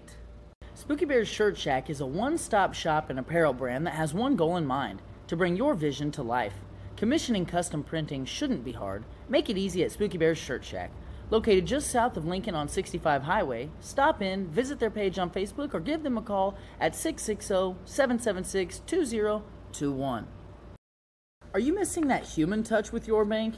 Come talk to a real person at Community National Bank and Trust. They're your local bank that's small enough to know you, yet big enough to offer the best products. Stop by and see them at 101 South 65 Highway in Lincoln or 1695 Hilltop Drive in Warsaw. Your community, your bank, your relationship. Community National Bank and Trust. Member FDIC, Equal Housing Lender. Crossroads Saloon in Cole Camp, Missouri is proud to support the local athletic programs. Crossroads Saloon is a great place to watch the game, catch up with old friends, enjoy some live music, or take part in one of their popular karaoke nights. They're now offering a few select air-fried items to complement their pizzas.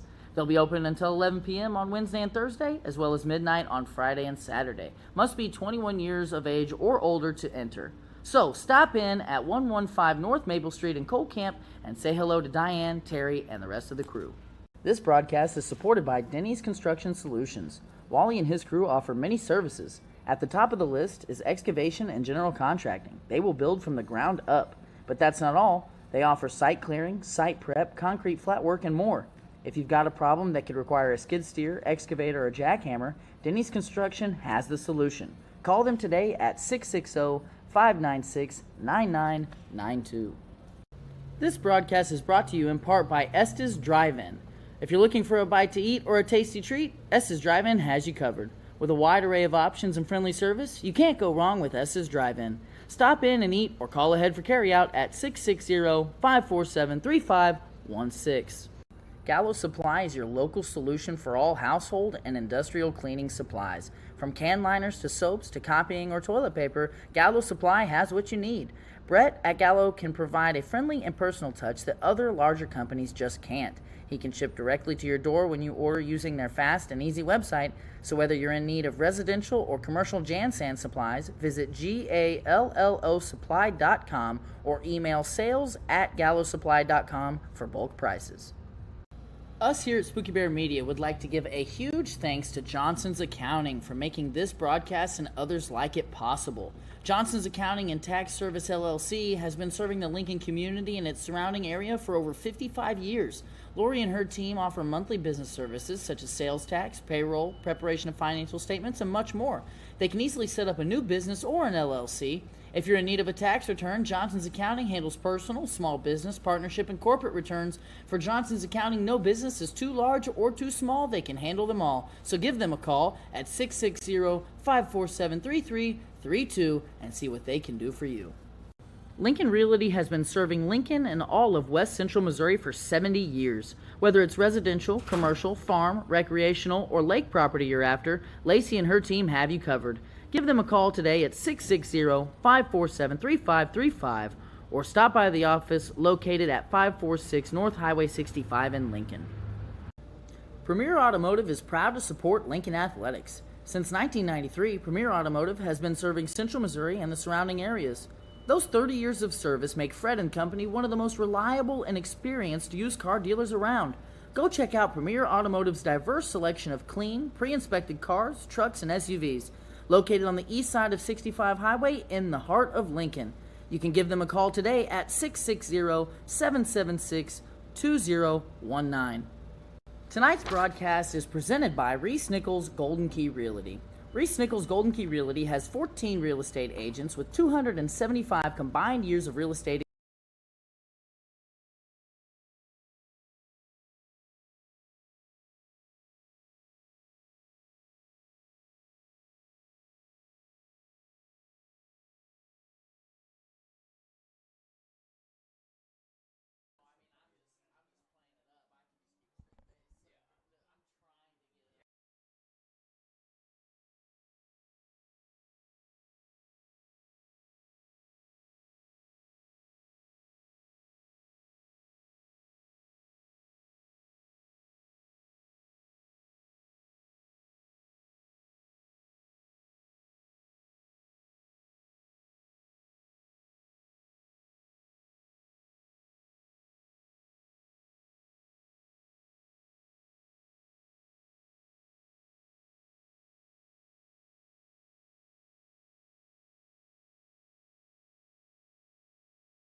gentlemen, we are back. I don't have anything. We are back in Lincoln, live here. Lane Johnson, Brett Bryant. We apologize for foregoing the halftime show. We just simply, the most simple way to say it is we've just had a heck of a time here with our equipment, and we are doing our best. So we apologize to our halftime sponsor, Lori and Company. I hope you understand. Get that onside kick. Justin Bowman went to school here in Lincoln and then moved away for a while and now is back to Lincoln. And this is the first game he's been eligible for. And I've said his name 4 or 5 times there. He does a great job getting up on the ball, securing it for Lincoln, and now Lincoln going to start with great field position and start the third quarter. Do we know, Lane, what year? I'm going to pull a roster out. What year is that kid? I believe Justin Bowman is a sophomore. Justin Bowman, 5'10", 150 junior. Junior, okay. Well, there we go. Nonetheless, they're either going to him intentionally or maybe it just happens to fall that way. But you're right, we have said his name a few times. Sanders to start the third quarter is going to be sacked down in the backfield by number 33, Andrew Scott, a freshman for this Greyhound team. I think we might see, Lane, which correct me if I'm wrong or you disagree, with Lincoln passing so much, we might start seeing a lot of pressure because, Riley does a really good job at evading pressure, but it's not because Windsor has not been there. Brett, if I were playing Lincoln, I would blitz every play. Yeah. I would blitz a lot because, when you can confuse a young front and you can give them more bodies than they're used to handling, you can make things doubly difficult. Right. 2nd and 21 here. Play clock winding and just gets it off. Sanders rolls to his right, throws back across the middle of the field. Everhart, the intended receiver, had lost his footing. And now with the sack and incomplete pass in back-to-back plays, Lincoln staring at a 3rd and very long.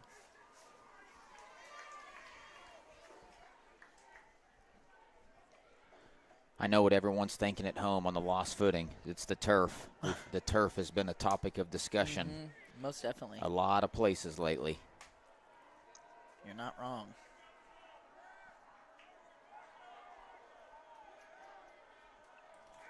Lincoln again with not much time on the play clock, trying to get a play off here. 4 on the clock. And looks like Lincoln going to call a timeout to get this one right. Speaking of breaks, let's talk about Tolliver's Tire and Towing.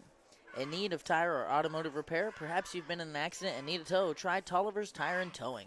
Their knowledgeable repair crew and round-the-clock towing service can get you out of any pinch. For a tow, call 660-287-4849.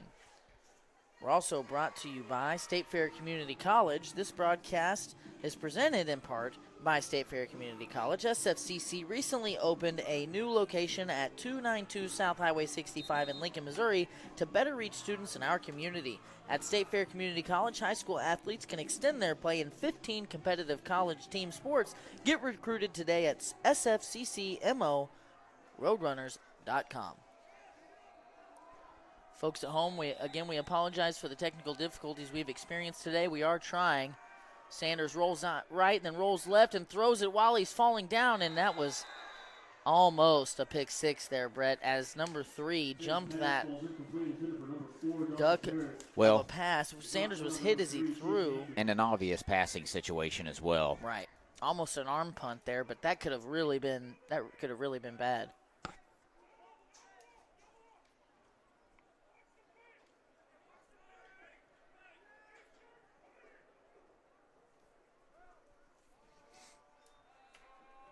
Sanders' punt is away.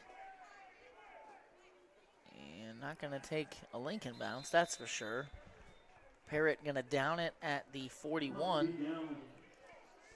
Those are the things you struggle with, though, whenever you're a pass-heavy team, is there's really no fear of the run game. Windsor's not worried about the Cardinal run game in the slightest. Right. There's been, I believe, 3 runs, 2 for negative yardage and 1 for a touchdown. But, it's just difficult when the other team knows you're going to pass it, especially on a 3rd and long, 2nd and long. You're absolutely right. Lincoln was definitely in a passing situation there, and I think they've had a quarterback change as Carter Miller now taking the snaps, and a fumbled snap for a moment. He gets it back, runs through the line, and runs into Ben Eckhoff. We've been saying his name a lot. Matthew Cook also there to help for the stop. That's going to be a 3-yard carry. Well, if you notice, Lane, they put in the new quarterback in that passing touchdown, so maybe they see something in the passing game that they like, and maybe this kid's got a little bit better of an arm. Could quite possibly be. He's definitely bigger.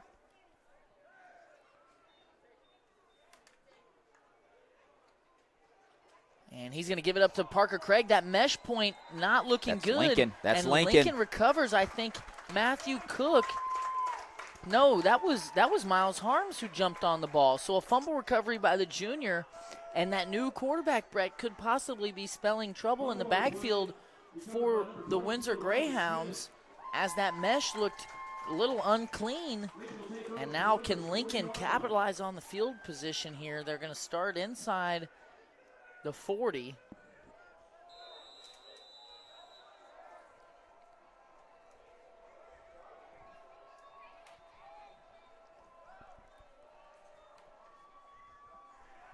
Sanders going to throw near side to Benham, bobbles it for a moment. He needs to hold on to that football, Brett. That's exactly what I was thinking as you said it. Man, he got it, though. He's going to pick up 6, and that's so huge for this Cardinal team to win that first down when they can't establish the run. They've got to they've got to pick up quick, easy yardage to help move these sticks.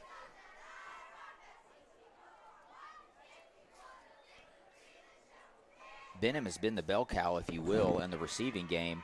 You know, they see something that they like here. Putting Parrott on the opposite side of the trips is something they're really finding some success in. Yep, and here they are with the double shade. They've got a corner and a safety over the top. Sanders rolling right and going to look across the middle, and it bounces as Everhart can't quite pull it in. Now, Brett, you've got 2 downs here to pick up 3 yards. In the old, even just a year ago, we knew where this was going. I mean, right. Every 3rd and 3 we ever saw, we thought, okay, this is going to either be a read with Connor and Ross, or they're just going to give it to Ross. And now, we've got Ross up here with us. I'm sure Coach Straley would like to have him down there tonight, and that's not going to be so easy as it has been in the past. So we'll see here. You've got 2 downs to get it. Sanders in the backfield, trips at the top. Parrott, as you mentioned, here near side. Sanders is going to throw quickly to Everhart, who sits down, and he's free, and he's going to score. Oh, Lincoln back and ties it up with 9:17 left in the 3rd quarter. And Everhart, just a headsy play there. He runs that hitch. He turns around. He sits down in the soft spot of the zone. Sanders finds him. And then Everhart, the tough runner that he is, he turns upfield and just breaks free and scores. Absolutely. That play is Everhart in a nutshell, in its toughness. Yes. He did not go down on contact. Right. That was awesome. And now Lincoln with an opportunity to strike back and take the lead. Parrott still commanding a double team here. Ooh, and that one, Everhart made the nice play there to score the 6 on the 2-point. Can't quite haul it in. But, it seems like Lincoln's just kind of decided, okay, if you're going to double Parrott, we got other guys that can catch Absolutely. the ball. You called Benham the bell cow. We've seen Benham, Young, and Everhart just get peppered with targets here since the Windsor Greyhounds have made that adjustment. So it'll be interesting to see, going forward. Now, I think it's really going to boil down to who can make – it's 0-0, Brett. Absolutely. It's 0-0. There's 21 minutes, 17 seconds left. Who can make the fewest mistakes? Right, and what we're seeing is they're putting Everhart in the middle of the field. They're sending Benham. Parrott is getting all that shade, and then you're finding Everhart in the middle of the field. So now Windsor's going to be forced to make an adjustment to Everhart as well. I think you're totally right. It'll be interesting. I really do think, though, if you want to just boil this game down and put it in its simplest form, the team that makes the fewest mistakes going forward would be my bet to win this game. Well, we're sitting at 2-2, 2 turnovers on each side of the ball here, and you're right. There's really no other simpler way to put it. I think that's how it's going to be. Ben Eckhoff set to kick her away. And he's going to pooch it down the right side, field it at the 35, and now going to reverse fields. And a good tackle there by Miles Harms. Return on the play by number 2, Aaron Mickey. Tackle on the play by number As 55, Aaron Miles Mickey Harms. But there is a will flag on set the play. Greyhounds up. Hold on, there's a penalty flag.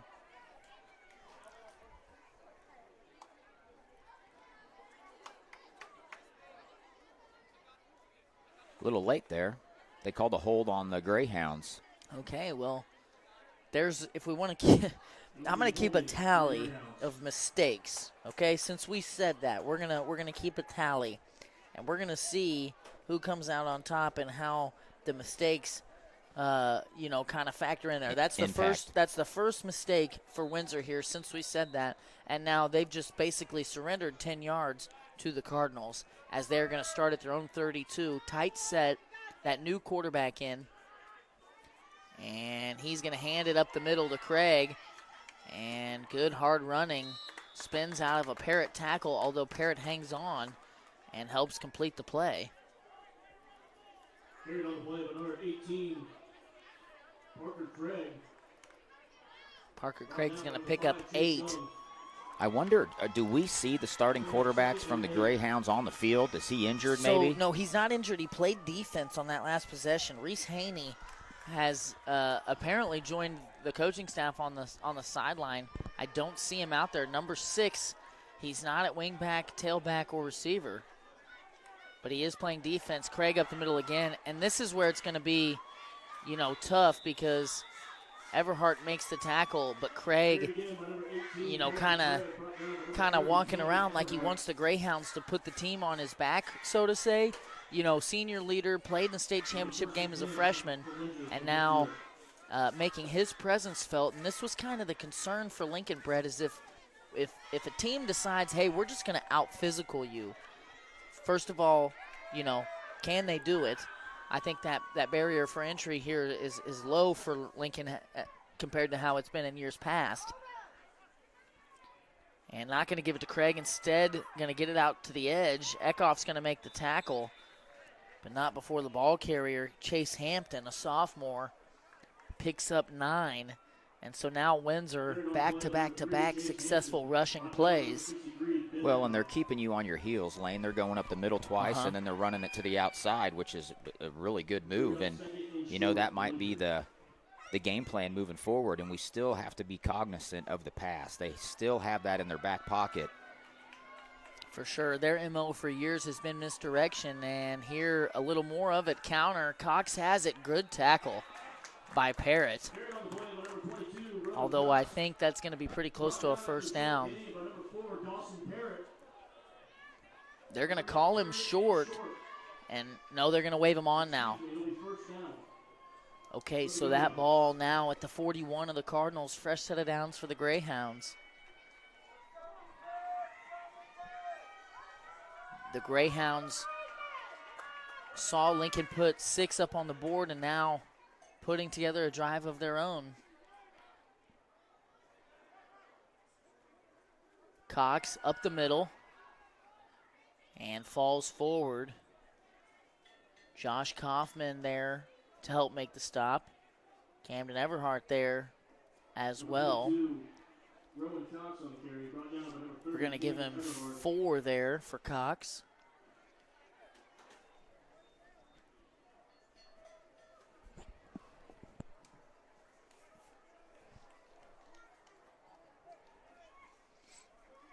Second and 6 here. Lincoln could use a positive play.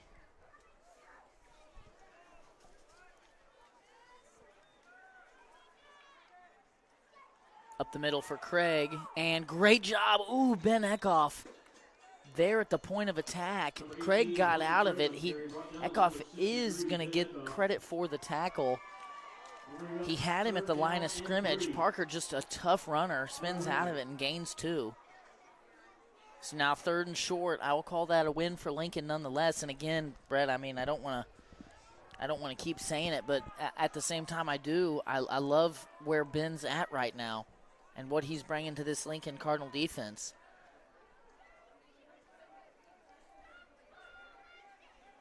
Craig up the middle, and he's going to keep those feet churning. Everhart and Sanders are going to bring him down, but he's going to pick up About 11. Carried on the play by number 18, Parker Craig. That's 3 straight first downs here for the Greyhounds in the third quarter, so they found what they want to do, and I don't see them changing anytime soon. Well, they've definitely figured out, the counter's nice to sprinkle in, but if we can just remain physical and pound the ball, this Lincoln front is starting to waver a bit, if you will. Craig again up the middle, and now finds a lot of room and runs over Sanders and spun down at the 8. So another big carry, 15 yards there. Craig's starting to rattle them off. And like I said, Craig, was kind of walking around like, hey, Coach, put this team on my back, and they really have. He's really done the majority of the damage here on this drive. First and goal from the 8.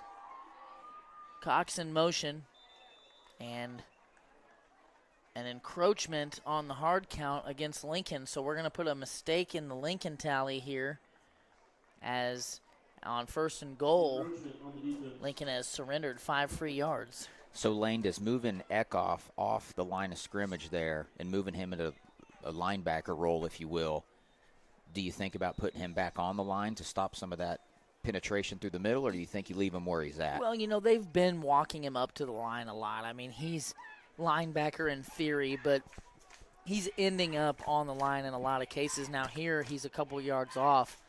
I think you like, the idea of him not being blocked. Like there, he had that opportunity to make that tackle and just missed it. He got through unblocked and had the opportunity to make a one-on-one tackle and just missed it on Cox.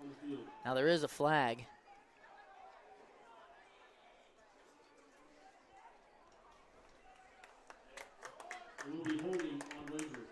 So a holding penalty is going to give Windsor 2 mistakes since the 9:17 mark of the third quarter. And for the most part, I think the first play of this drive was a mistake. But since then, Windsor's been pretty mistake-free and has really just marched it down the field. Yeah, they've done a good job at finding what works and going to it. I mean, that 18, he's running hard. And to your point, Lane, I think he is saying, it's all on my shoulders. I'm going to make this happen. Right. Ball at the 14. Now Lincoln got a chance. First and goal from the 14. Looked like 2-minute movement. They are going to run a reverse.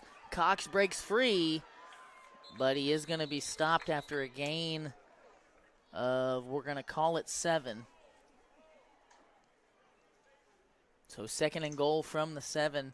Lincoln not desperately, it's 20-20, but could really use a stop here. That would be huge. It would be huge. If they could find a way to get out of this unscathed.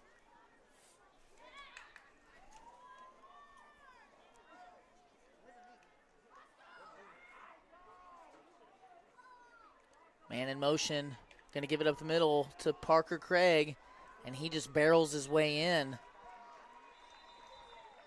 They're calling him down. I really thought he was in. Ball sits at the foot line. Carried on the play by number 18, Parker Craig. It'll be third and goal from the 1-inch line for Windsor.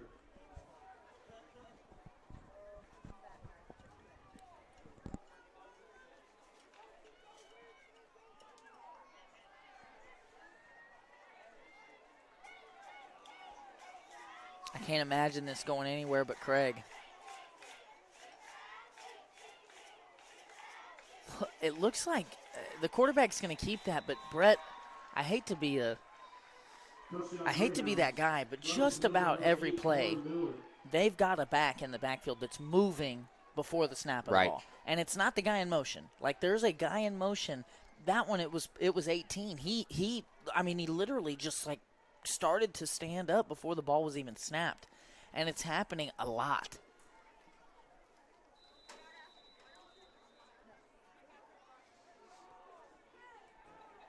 Two-point try here for the Greyhounds. Man in motion. Hard count won't work.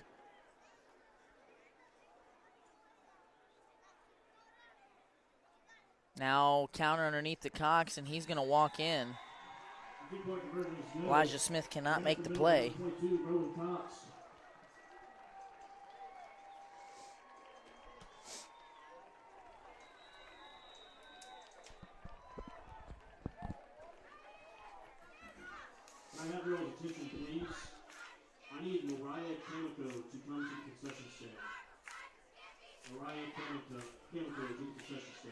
Okay, so we've got a little break in the action. I want to talk about the Lincoln Booster Club. We are proud to have their support.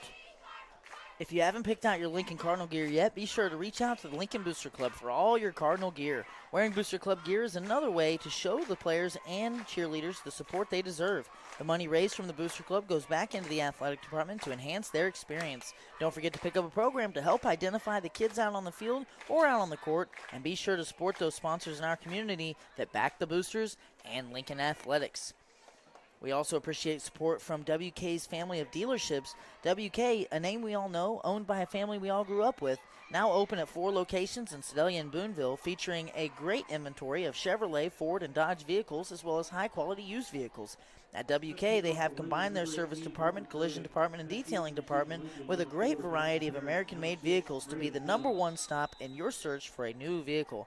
Browse their selection of new and used vehicles today at WKFamily.com. Okay, Lincoln trails by 8. 15 minutes left to play. Craig going to onside it again, and Windsor's going to recover it.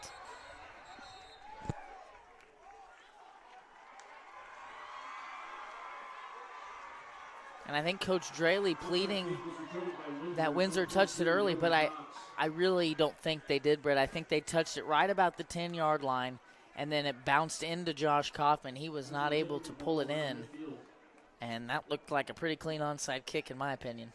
Yeah, they got a huddle going, so we'll see what happens.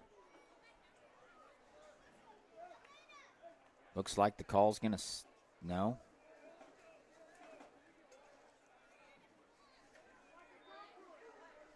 So Windsor will have the ball at the Lincoln 49, and that is unfortunate. I don't know if we would call that a mistake for Lincoln.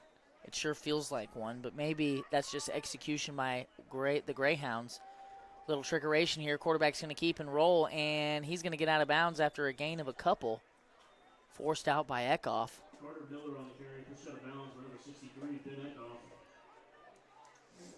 It's going to be 4 on first for the Greyhounds. Ball carrier there, Carter Miller. Go ahead, Brett. I was just going to say, that's a backbreaker. Obviously there's a lot of game left, but, Windsor just 4 straight first downs, marched the ball down the field. They found what they want to do now. And now they've got position to do it again here. Position, they're up on the scoreboard. Clock is on their side. I'm not expecting them to do anything but what they were doing. Toss here to Cox. Great tackle by Parrott. So maybe a sign of life here. Lincoln really needs to find it. They've really got to dig deep here. This is the things you talk about. These are your buzzwords: the adversity, the war of attrition. This is it right here, and this could be a big set of plays for Lincoln if they could find a way to get off the field on defense. Get off the field in a metaphorical sense, because right. It's all the same kids playing both sides. Showing blitz. Ooh, Everhart gives them free 5. And there's going to be a mistake in the Lincoln column, and that one's a killer because your most experienced player on your whole team. Draley's arguing that one as well. I don't know. You think maybe the offense moved? No, I'm thinking the defender has an opportunity to get back before the ball is snapped, right? I'm not sure what Coach Draley's arguing for. Maybe he's arguing that he didn't break the plane. I don't know. It looked pretty. I don't know. I think Coach Draley's just trying.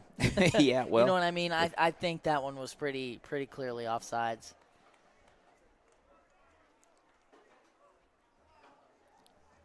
Lincoln needs to put together a string of stops here if they're going to get this ball back and have an opportunity to score. Underneath to Craig, and now Lincoln just being dominated. Craig is out and loose. Nice hit by Elijah Smith, but not before a huge gainer for the Greyhounds.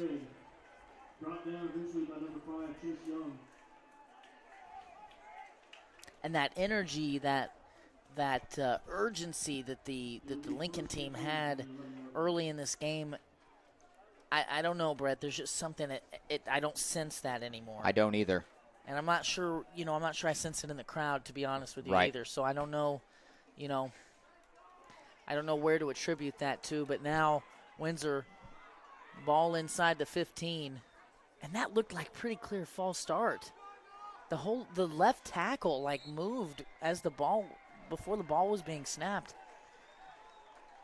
But didn't get that called, and good strong running there by the quarterback. They're going to pick up 9.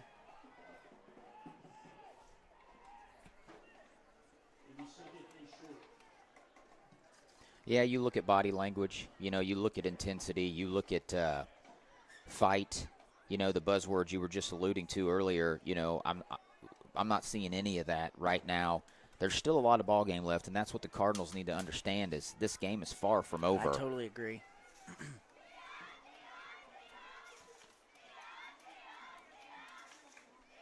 Quarterback keeper, and he's going to squirt into the end zone there. Touchdown Windsor, carried up the middle by number 8, Cardinal.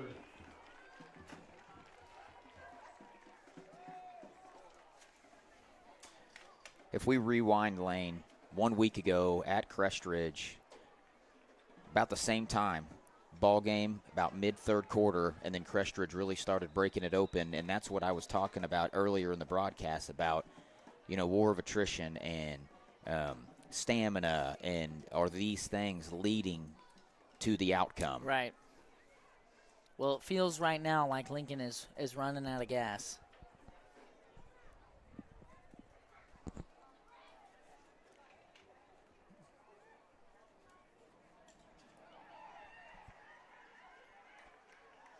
Good job there by the Lincoln defense to rally and keep this at a 14-point game.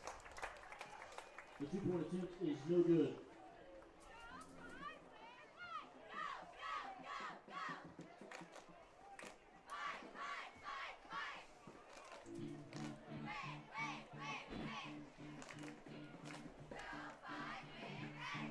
Okay, so while we have a quick break in the action, we would like to thank all of our sponsors.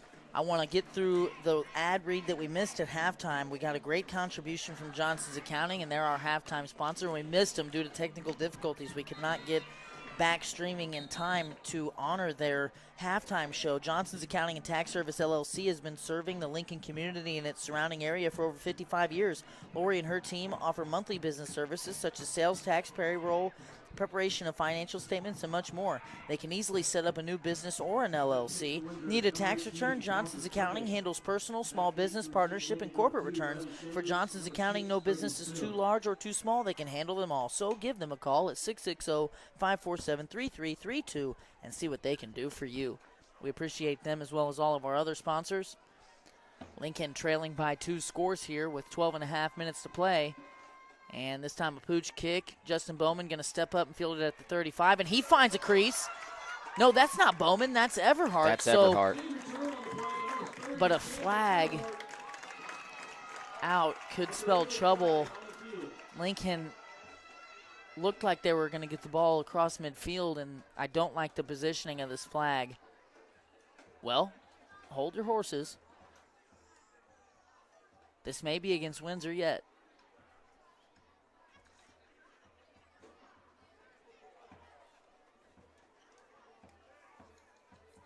Tripping, it looked like. I believe that was the call.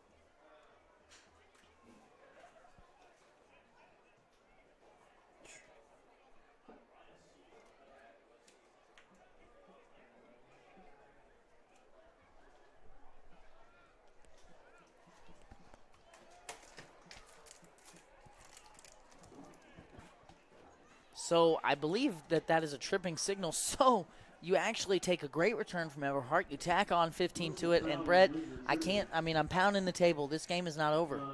Right. It's funny, as physical as a football game, or as physical as the game of football is, that there's a tripping call, which, I guess has happened enough in the past that it was needed to be called. Oh, I didn't even know tripping was a thing in football. Definitely. It's illegal as heck. Okay, so they've got Parrott split out by himself. Sanders lets it go. Ooh, that was a dangerous throw. Young being triple covered there. Sanders' pass falls incomplete. Intended for number 5, Chase Young.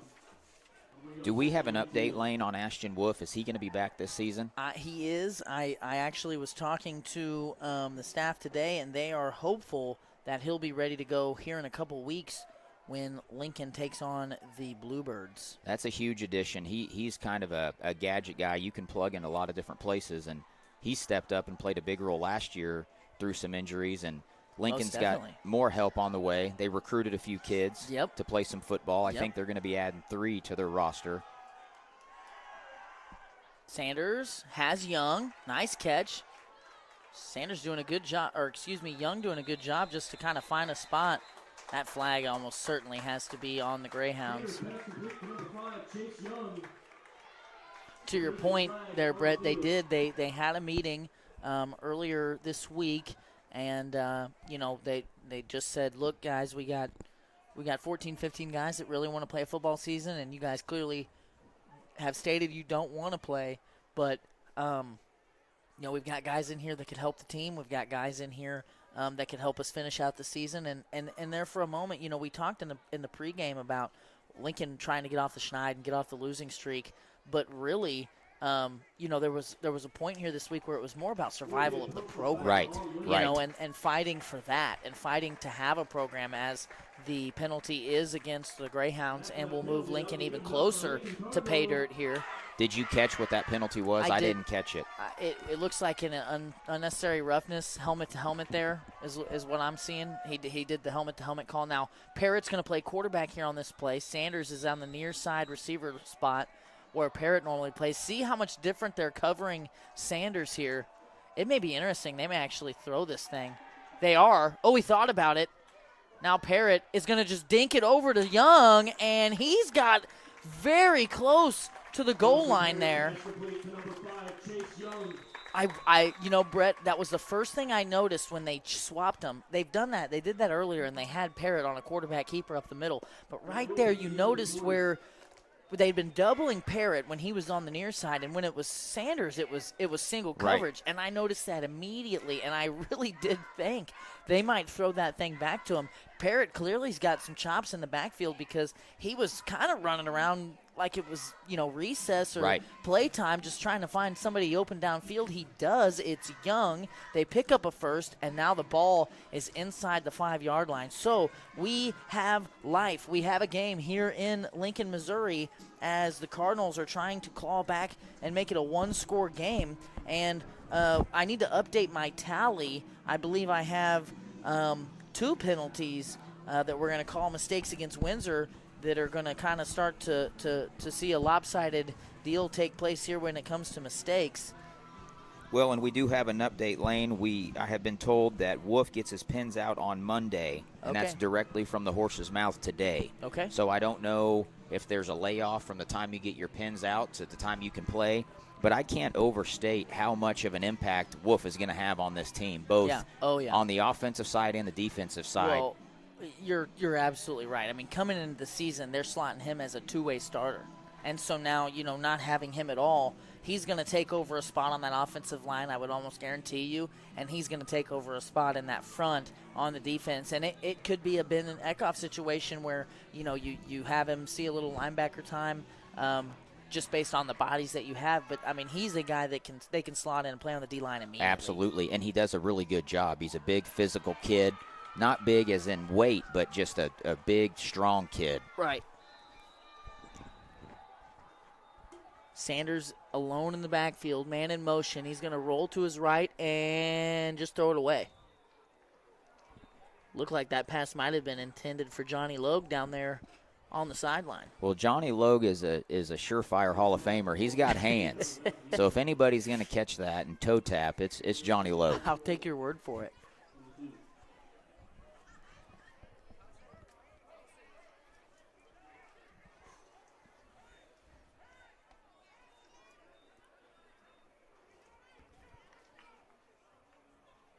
What do you think, Lane? Do we dare see a run? Do we dare see a run here? What down is it?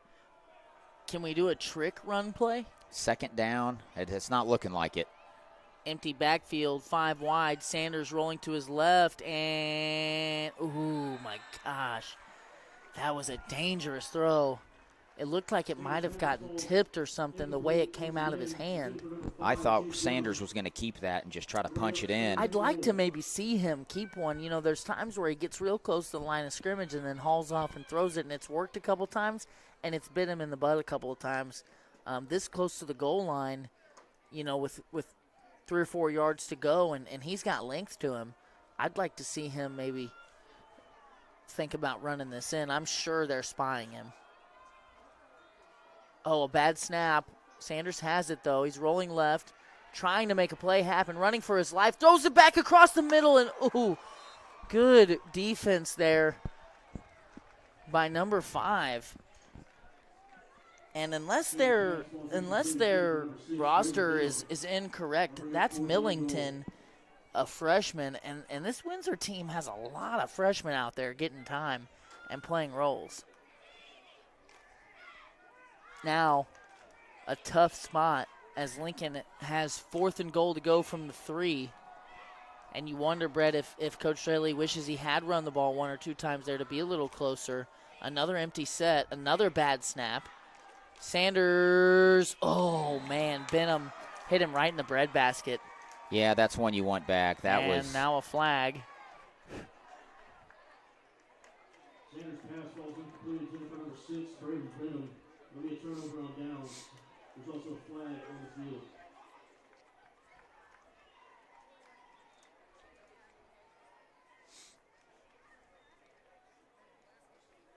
And that's one Benham would probably like to have back. Because then he goes and he gets a unsportsmanlike. I believe that's a couple out of Benham tonight. And I don't know the rule on that. His night may be done.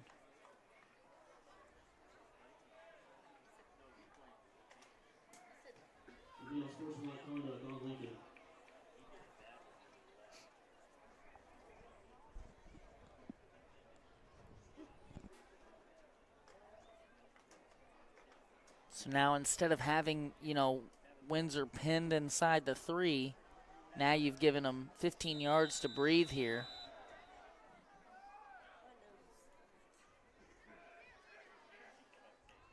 Hard count doesn't work. Nearly drew Goshen off sides, but it does not work. Second one doesn't work either. And now a timeout for Windsor. Timeout, Windsor. I don't know, Brett. Does the drop go in the mistake column for Lincoln there? Well, I definitely think the personal foul does. Yeah, I mean, no, that's you're totally right about that. That's a field position game right there. Like you said, Yeah. you have them pinned inside the 5. And it's not like they haven't made mistakes where they've fumbled a ball or Right. they've messed up the mesh or they've had a bad snap. I mean, one thing leads to another. You could get a safety or you could end up with the ball there. And now you've just given them a bunch of room to breathe. Well, and, your play calling might be a little bit different. Right. If you're on your 3 opposed to the 17 or 18, that changes things. Most definitely. We need to go to a quick commercial break. We'll be back in 60 seconds on the Lincoln Cardinal Sports Network.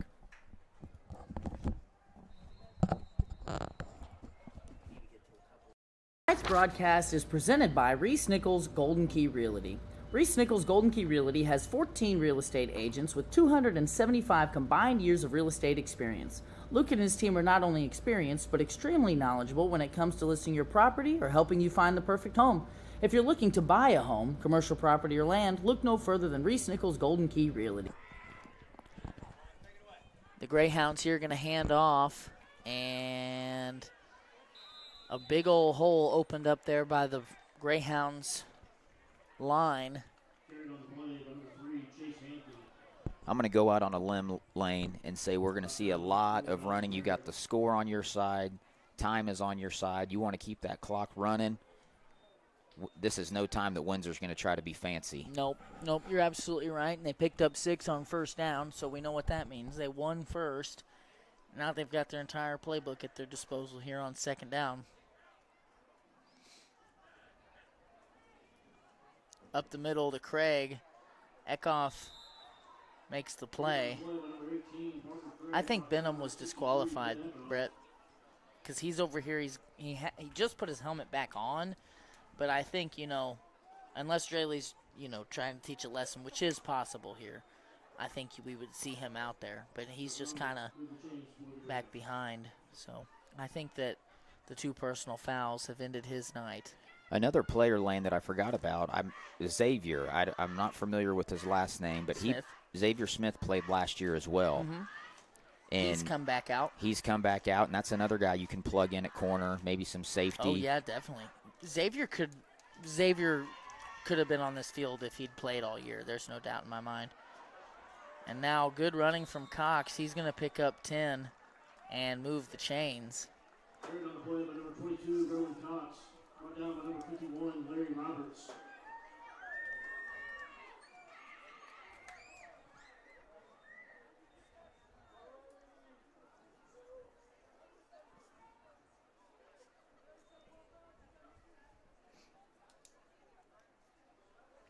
Xavier is a nice addition.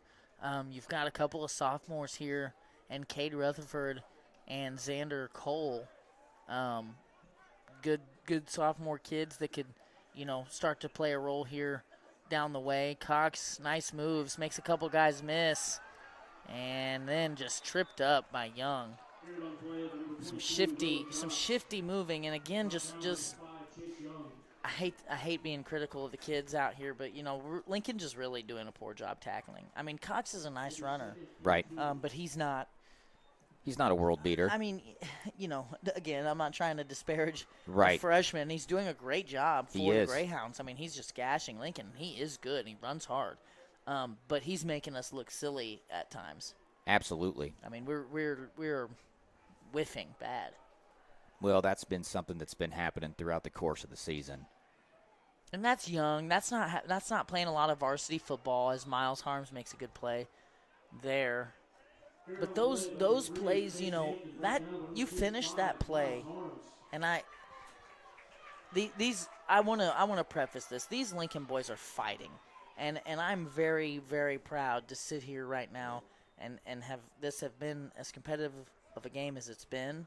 When last year, it wasn't clear if Lincoln was going to have a season. Right. And they are fighting, and they're clawing, and they're trying to win, and I have a ton of respect for that. And I think on Forever Cardinal Night, that's a huge thing. Here on 3rd and 1, Lincoln bringing the house. Craig going to bounce it out and find a way to scamper through, and Everhart brings him down.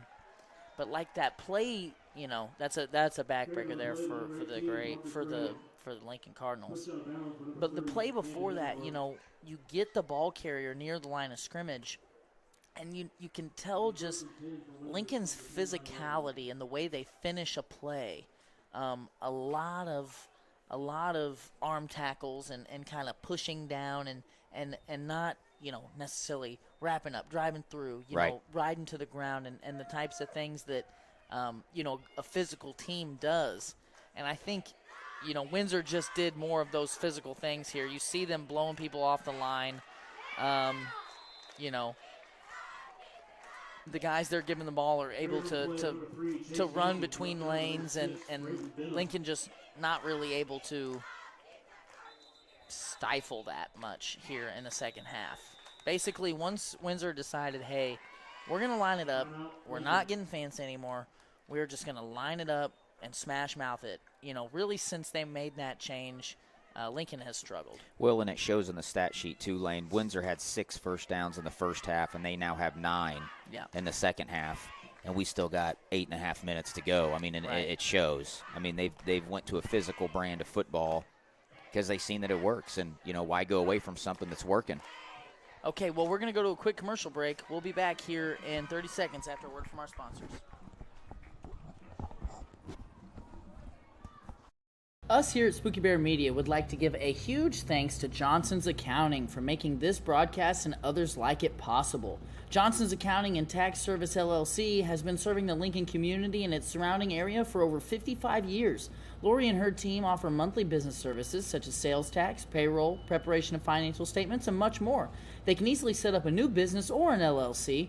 If you're in need of a tax return, Johnson's Accounting handles personal, small business, partnership, and corporate returns. For Johnson's Accounting, no business is too large or too small. They can handle them all. So give them a call at 660-547-3332 and see what they can do for you. First and 10 here from the 13. The Greyhounds have the football.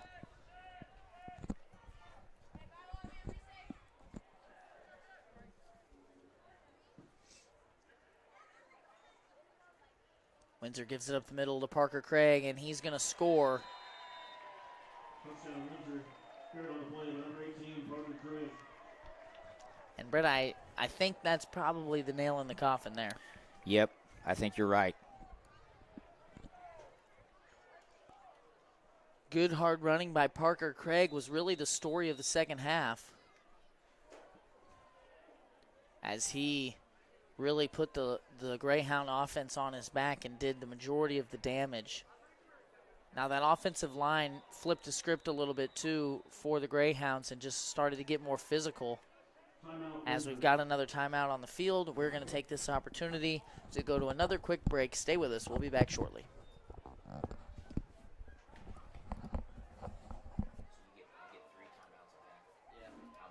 Lincoln Realty has been serving Lincoln and all of West Central Missouri for 70 years. Whether it's residential, commercial, farm, recreational, or lake property you're after, Lacey and her team have you covered. Give them a call today at 660-547-3535 or stop by the office located at 546 North Highway 65 in Lincoln. Broadcast is supported by Denny's Construction Solutions. Wally and his crew offer many services. At the top of the list is excavation and general contracting. They will build from the ground up. But that's not all. They offer site clearing, site prep, concrete flat work, and more.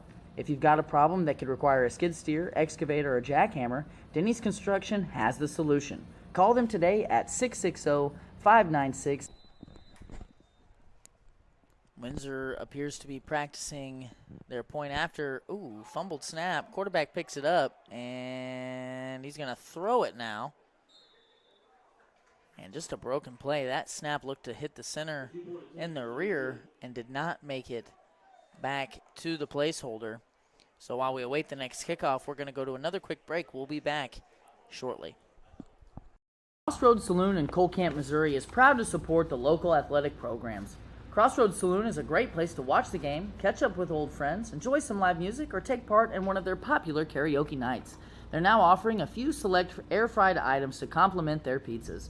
They'll be open until 11 p.m. on Wednesday and Thursday, as well as midnight on Friday and Saturday. Must be 21 years of age or older to enter. So stop in at 115 North Maple Street in Cole Camp and say hello to Diane, Terry, and the rest of the crew. Are you missing that human touch with your bank? Come talk to a real person at Community National Bank and Trust. They're your local bank that's small enough to know you, yet big enough to offer the best products. Stop by and see them at 101 South 65 Highway in Lincoln or 1695 Hilltop Drive in Warsaw.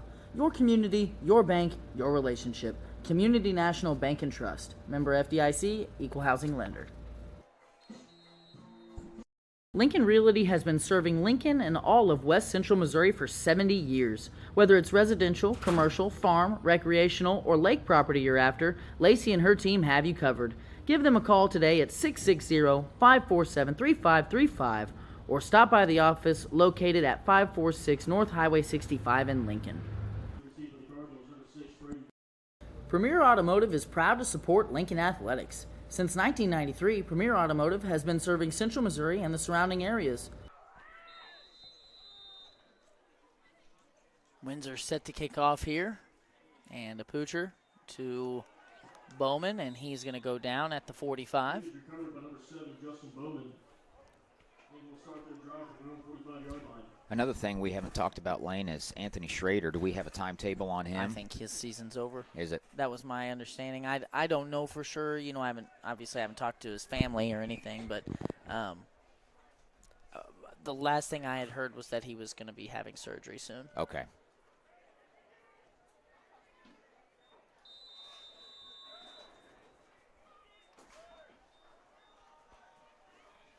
So with 8:20 down 20. Sanders with trips at the top. He's going to roll to his left. He's got protection and nearly intercepted. 26 had both hands on that. Levi Williams, a junior. Sanders' pass falls incomplete. Now bring up 2nd and 10.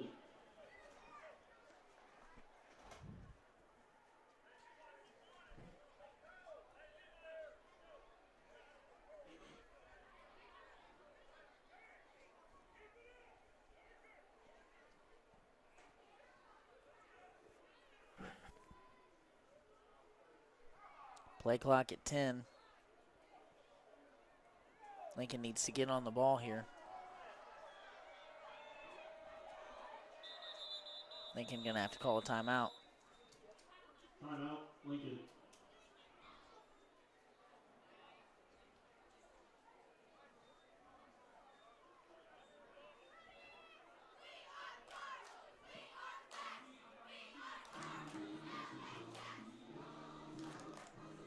Okay, well, we're going to go to another quick commercial break here with the timeout on the field.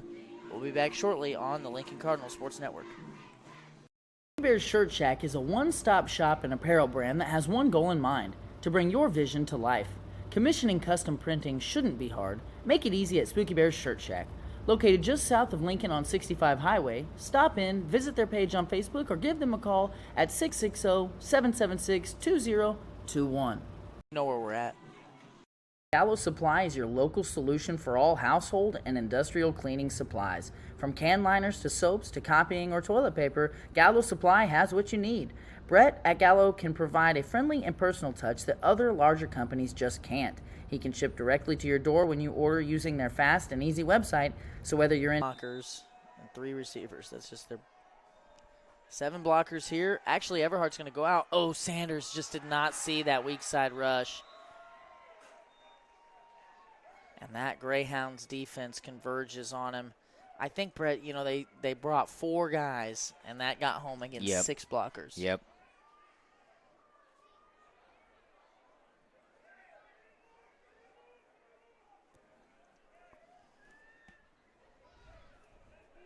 Third and we'll call it 18.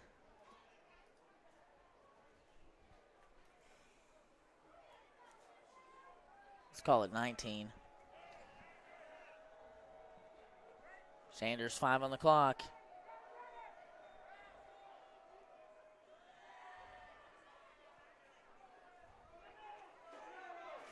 He's going to throw it. He's got Everhart, who catches it. And he's tackled by Haney. And a flag way back at the line of scrimmage. It's not a good look here. Lincoln just cannot get out of their own way right now. There's a flag on the field.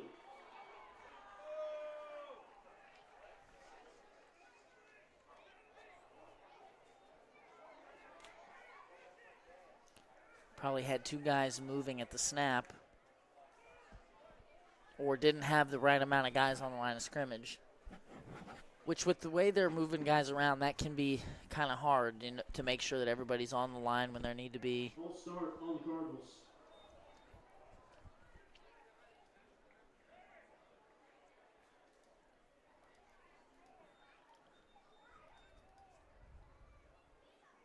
So that massive play was nullified, and now Lincoln with another mistake tally.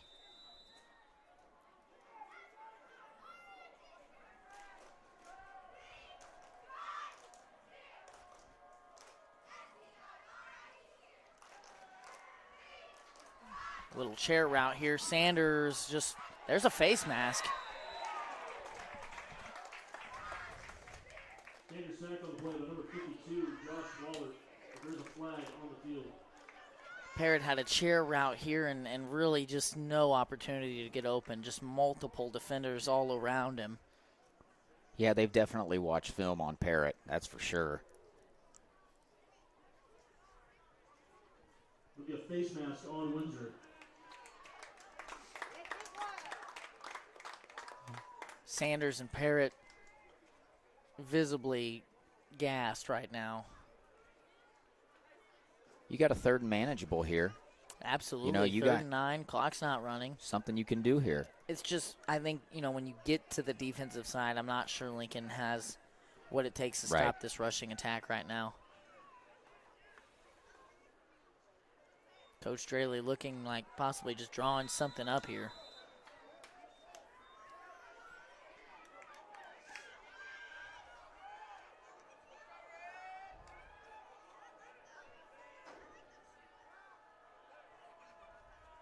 Bad snap. Sanders in trouble. Uses the white hat as a blocker and finds Young for a first down. Had Camden Everhart wide open across the field, but man, that would have been a pass. Yeah. I'm not even sure that He was running for his life there. this way. That would have been completely across his body. There's no way he even saw Camden. And honestly, a great play just to move the sticks and keep this drive alive.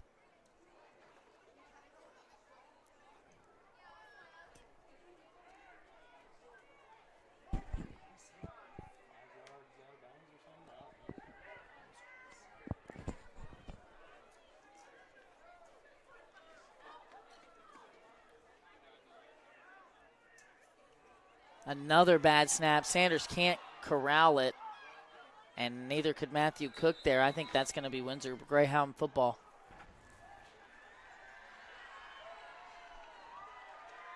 Final on play, recovered by number 78, Hayden Wilson. Windsor will take possession around midfield. And that's the third or fourth time that snap just kind of rolled back there to Sanders.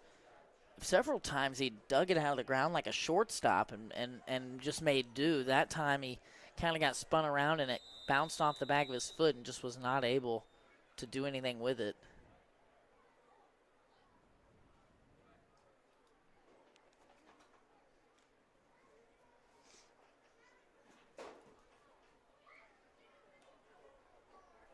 So Windsor will take over as Lincoln now takes the lead in the mistake pool. For those of you just joining us, we were at 9:17 in the third quarter. We had a tie game, and it really felt like the team that made the fewest mistakes going forward had the best chance to win.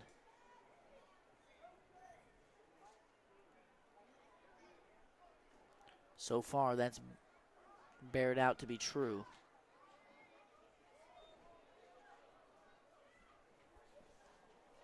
Windsor now with a few first downs could conceivably run this all the way out.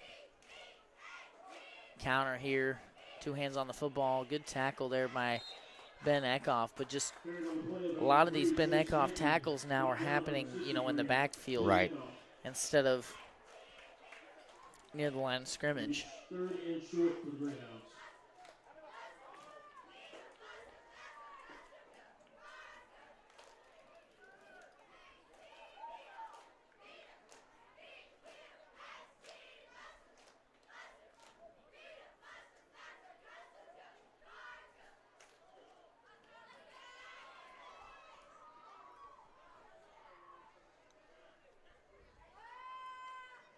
Give up the middle. Williams picks up the first on that 4-yard carry.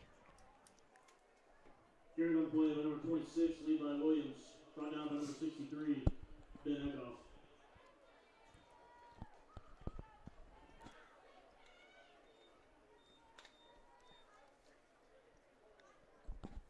If we know anything, Lane, we know the middle of the pack of the conference here is going to. There's going to be some competitive games. For sure. Windsor had a trick play to beat Cole Camp almost at the buzzer, really. And, Lincoln's got Cole Camp coming up on the schedule. There's bright spots ahead, and it just shows the fatigue sets in, and there's just only so much you can do. And it's not a lack of effort. It's not a lack of, I see them in football practice twice a week when we're here with youth. They're working on conditioning, and they're doing everything they can. It's just when you're playing a physical brand of football, playing both ways, it really adds up pretty quick. With a young group that's not played a lot of varsity football, not any real depth And this is going to be it's already a rivalry game, but Windsor's got a lot of young kids out there too. Definitely. So this is going to be two teams to keep your eye on moving forward.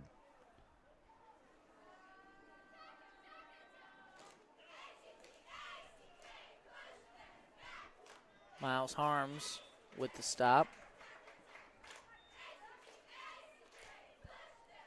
Carried on the play, number 5, Ryan Millington. Brought down by number 55, Miles Harms. Number 3rd and 5.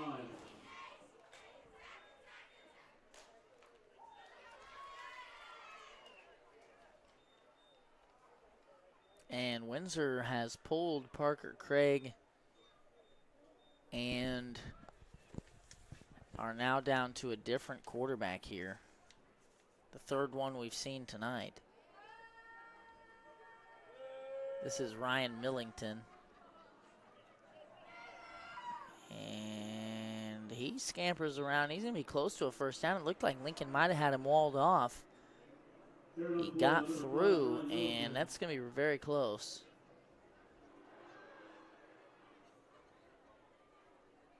Brought down by number 5, Chase Young.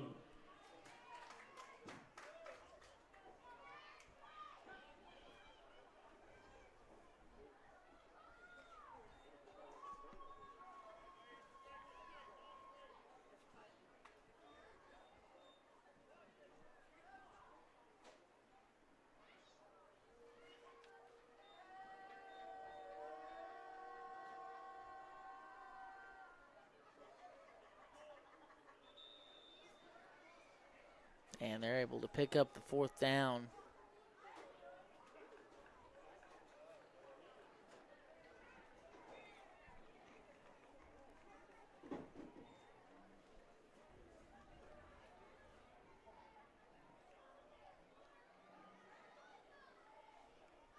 Looks like Warsaw picked up a win tonight against Sherwood, 26-14. Okay. Tipton was in a tight contest the last time we looked, I think. Let's see if we have any updates on that game. They were playing a team out of St. Charles, Missouri. Get them all ready. I'm not showing any update. The last score I have was from halftime, 14-6. Colcamp won 48-19 against Lone Jack. Carried on the play by number 26, Levi Williams.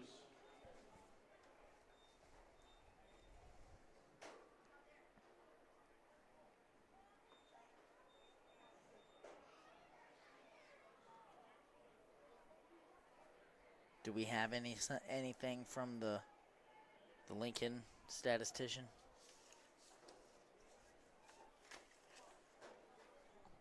No.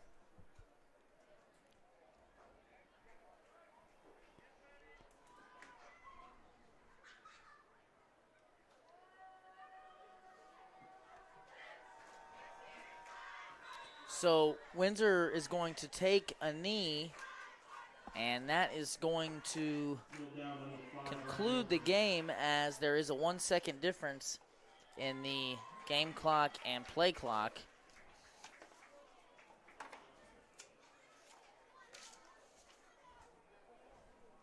So we're going to take this opportunity to go ahead and get into the post-game show here. Brought to you by Community National Bank and Trust. Community National did an awesome thing today by sponsoring the Forever Cardinal Bank Night and by giving away 400 free T-shirts, free hot dogs, and a complete tailgate for Lincoln Cardinal fans. And it was an awesome crowd, and you could definitely feel that energy in the first half. So we appreciate their support. We appreciate them sponsoring this segment. Due to our halftime issues and some of our tech difficulties, we do not have full unofficial stats for both teams, but we do know, Brett, that unofficially going into halftime, the Windsor Greyhounds had about 120 yards rushing, and they ended with over 330. Wow. So, they really turned it on in the second half. They did not complete a single pass in the second half. And they really, and I think that's when it flipped. Lincoln came down and they scored and okay, guys, hold on. We got a game here. Right. And then as soon as that next drive started, whatever, they decided on their sideline, whatever they went to, it really worked because they just started to pound the rock. They did. And every play, it was like Parker Craig was getting 8, he was getting 10, and just constantly they were moving forward and really blowing Lincoln off the ball, blowing them backwards, creating holes, and then, it would be up the middle, and then counter, and or buck sweep. And they really were just doing it to that Lincoln front. Windsor had – If Lincoln dressed 15, Windsor dressed 21. Right. So it's not like they had it wasn't Tipton over there. It wasn't Crestridge over there. They didn't have 40 kids. But they did have subs, and they did not have 11 guys playing both ways like Lincoln did. And you really just saw as the game wore on, and this was a point you made a couple of times, that it was just a matter of not having enough gas. It wasn't effort. These boys are out here fighting, and I just want to reiterate something I said earlier, how proud I am of these guys, of this program, of this coaching staff, because a week ago at this time, we were driving home from Crestridge, and we weren't sure if they were going to play another game. Right. And they came out and they competed, against a deeper, a more experienced, a more physical team, and they made Windsor work. And I think there were a lot of positives we saw tonight. There were some negatives, don't get me wrong, but, they threw together a game plan with a mass unit, and I think they executed it about as well as you could expect, especially from the offensive perspective, even though you can always do better. But I really felt like, there were key notes that they hit, and hopefully something to build on going into next week. Do you have any thoughts or anything you want to? I agree with everything you just said, and I think, tonight was a lot brighter than what it may seem, and, being healthy, adding some key guys in the next few weeks is really going to help at a bare minimum to get a breather now and then, have some depth on the sideline to get somebody a needed breather when they can. And I think fatigue's going to be the biggest enemy of the Cardinals this year, and, just due to numbers. But I agree with everything you just said, and I'm looking forward to see him grow every single week. Now, we will be off next week. The Lincoln Cardinals will travel and play Adrian, and then I believe the Lincoln Cardinals will have a week off. I think they have it in between the Adrian and the Cole Camp game. So next week we will not be live. We will not have next week's game due to a prior commitment, a scheduling conflict on our behalf. So you'll need to travel to Adrian if you'd like to see that game. We will not have it. The week after that is a bye week. And then the week after that, Lincoln will hopefully get these guys they've recruited out of the basketball and baseball teams to come out. They will have those guys. Hopefully they'll have Ashton Wolf. Hopefully Larry Roberts will be in a better place. And I'm thinking, down the stretch, Lincoln may be as healthy and have as many bodies as they could hope to have this season. Yep, and I did get confirmation that Anthony Schrader is done for the season, torn rotator cuff. Yep. He will be getting surgery after basketball, it sounds like. Okay, interesting. So Anthony Schrader is done for the season, and that's a huge blow as well. Absolutely. I mean, that's a two-way starter. It is, absolutely. And one that would start two ways, even if you didn't have 15 kids. Right. You know what I mean? Right. I mean, that he's a good football player. Before we sign off here, we are going to show a replay. I want to show that first half touchdown we got again that we were not live for. It was a pretty awesome play. Before we show that, I want to thank every one of our sponsors from top to bottom. We've got Farmers Mutual Protective Association, Mandy's Lincoln Inn, Duncan Boys Mowing, AB Studio and Design, Producers Exchange number 84, Tolliver's Tire and Towing, State Fair Community College, the Lincoln Booster Club, Shelter Insurance, Leanne Beeman Agency, Shirley's Highway Cafe, Veracruz Trace, 31 Chiropractic, the Crossroads Saloon, Premier Automotive, Reese Nichols Golden Key Realty, Johnson's Accounting and Tax Service LLC, Spooky Bears Shirt Shack, Community National Bank and Trust, Lincoln Realty, Estes Drive-In, the WK Family of Dealerships, Restoring Hope, Denny's Construction Solution, and Gallo Supply. We appreciate all of our sponsors for making this one possible, especially our big ones, where our presenting sponsor, Reese Nichols Golden Key Realty. We also appreciate our replay sponsor, Estes Drive-In, which we're going to take this opportunity to watch that replay. Now, if we back this up just a skosh, Ross, we can see what they did pre-snap. No, we can't. We didn't have it. So pre-snap, they flipped their line. And where is Dawson? Is this live right now? Can they see this? Okay, cut it in for us. Dawson's at the top of the screen, and they had kind of flipped things around. He runs kind of a post corner and gets on the outside of that corner, and just a great throw by Sanders. Again, we appreciate our replay sponsor. We've got another one here in the second half. We have a nice play by Camden Everhart. Runs a hitch here. He's going to sit down in the soft spot of that zone. Sanders fires it in there, and Everhart just refuses to go down. He escapes that straitjacket that the Greyhounds had him in, and he scores. We've got another big catch here by Chase. Not a touchdown, but Chase Young had a nice receiving game tonight.